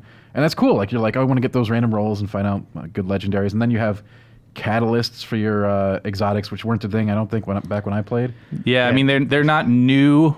They've had them in for a while now, but there are new catalysts for certain exotics now that people are chasing some of those actively. So when we're done doing all of our weekly farm for the power gear, we're like, okay, well, which exotics do I want to take to the next level? I'll go do this task. Yep. And it's like, and that's the thing. The gameplay is fun. The gameplay loop is really fun. So all of this other stuff on the side can mostly be ignored or forgiven. Right. In my opinion. Yeah. Yeah. I mean, it just could be. I think it's more like this could be better. I think it's just like it should just be officially renamed Destiny: This could be better. Yeah. It's been 5 years of people saying that. I think Bungie, to be fair, I think Bungie would be the very first people to fess up to that. Yeah, for sure. Like it's the last 10% though. You know what I mean? Like that first 90%. I mean, like to be fair, I mean, like all of it is so good, and even the story I make fun of, I think is performed well, like written well. It's just kind of confusing, but I mean, just the world is kind of confusing. I don't know if that's necessarily their fault, but like the production level on everything is very impressive. Yeah, like, I mean, it's super amazing, and you're like, wow, that's pretty great. And like a weird little mission you find on the moon in the corner, you go on, and it's like a rabbit hole that goes for a while. And those are times when I feel it's the best. Yeah. Is this the first release post Activision? No, I don't think it's the first. It's the first like major fall expansion that is post Activision. Right. Okay. Can you feel the difference? Are there any signs of the new age of Destiny here, other than you say setting up the roadmap a little bit for the future? I would say that they explicitly said ahead of Shadowkeep that they are embracing the something that some people have called them for a long time, which is the MMO nature. Yeah. I don't think it's just lip service. I think there are things that they are doing. Dan touched on them a little bit before. Some of the stuff that's like a greater focus on seasonal stuff. Right. But do you think that the implication there is that Bungie always wanted to call it an MMO, and Activision was like, "Hey, cool it, guys. Don't go for that label." I think that is a common theory, right? That Activision had World of Warcraft, and that there was a hesitance to put them in direct competition with each other or something like that. But I was one of the people who said that, like, this is MMO-like, but it's not explicitly an MMO for certain reasons in the early years. And it's always been moving more in this direction. They've been more vocal now of saying, like, listen, we are embracing that label now. That and being an RPG, like being both an MMO and an RPG, and embracing all the stuff that comes with those labels, including a greater focus on narrative, a greater focus on customization, bigger focus on long tail investment. All that stuff is very core now to what they're trying to do. Right. I mean, I don't know, by the way. I just feel like FPS was really big. I mean, not that it's not big now, but it was really big like 5 years ago. Like, if you were going to pick something, you'd probably say we're making an FPS. Especially it's like, yeah. You know what I mean? I don't think it was like some kind of like, oh, we're Activision, we're going to ruin this and never let them call it an MMO. No, but they wanted to say from the people that brought you Call of Duty and Halo. Like, that was the tagline for the first one. I get it. I mean, that's the marketing group's going to always try to like figure out what's the market most interested in, right? Yeah. And I think 5 years later, everyone else is maybe like, FPS has changed, like the world has changed, like the way that the persistent games are being presented. I think it's easier to lean in because just the market has changed, right? And I think that's for a lot of people. I think too that like they kind of passed on Destiny, but Destiny does a lot of things very, very, very well in this space that other games are not doing. I mean, Destiny, if nothing else, is a unique game. I feel like, even though it has those MMO parts to it, its mix of FPS and MMO I think makes it one of a kind. Yeah. Dan, is it going to crack your top 3 for the year? Ooh. Oh, that's the weird thing about this game, right? I have to see where it goes before I can make that assessment. Sure. If it was just like right now in a bubble, yeah, probably. Oh wow. But, okay. But like, it's just like that's giving it something you can't give it when you're reviewing it, right? Because you don't know what's going to happen. Yeah. So if I give it credit for being this long tail MMO experience that's going to keep hitting me with content like a living game, then yes, it's going to make it. Yeah. But if it's just like Division 2, I had this big issue with, like, it's just like, all right, we're all in it, we're all on board, and then just fizzled away. And that's just, one day people stop logging on because it's like, well, we did everything. Right. Yeah, no reason to go back for a little while. Miller, your review isn't quite ready yet as of time of this recording, but on the site soon? Yeah, I mean, my review in brief is that it's a good expansion, but it's a great step forward for the broader franchise. That I think it positions the game where it should be for moving forward, both as a free-to-play game that also has meaningful content for people who are willing to step up and pay some more, and it's just positioned well to be a good living game. It's something that more than any other project I can think of, is something that I could recommend to somebody and say, like, you know what, if you want something that like you want to log in every week and see things change and that excites you, this is the game I would point them towards at this point. Oh, that's awesome. And that the expansion itself is solid, but probably not quite as involved as some of the previous fall expansions like Taken King or Forsaken, if only because a lot of it's reiterative a little bit. For sure. There we go. Anybody else dying to say anything about Destiny Shadowkeep? Give it a shot. Give it a shot. And what could go wrong? Just hundreds of your hours. If you're giving it a shot, ask your friends to play for some assistance, because I swear, I cannot imagine being a solo player, like with no friend group to go into, without, just logging into the game, doing that first light mission, and then just being, boom. It's like, what You're do there. you do? Nobody knows. Fun times. Hey, thanks everybody for coming down here and talking about Destiny. Yeah, you got it. And now you can continue all conversations about Destiny in the bullpen upstairs. That'll be perfect. And thank you so much for watching or listening to this episode of the Game Informer Show podcast. Be sure to tune in next Thursday. We'll have a new episode waiting for you. Bye, everybody.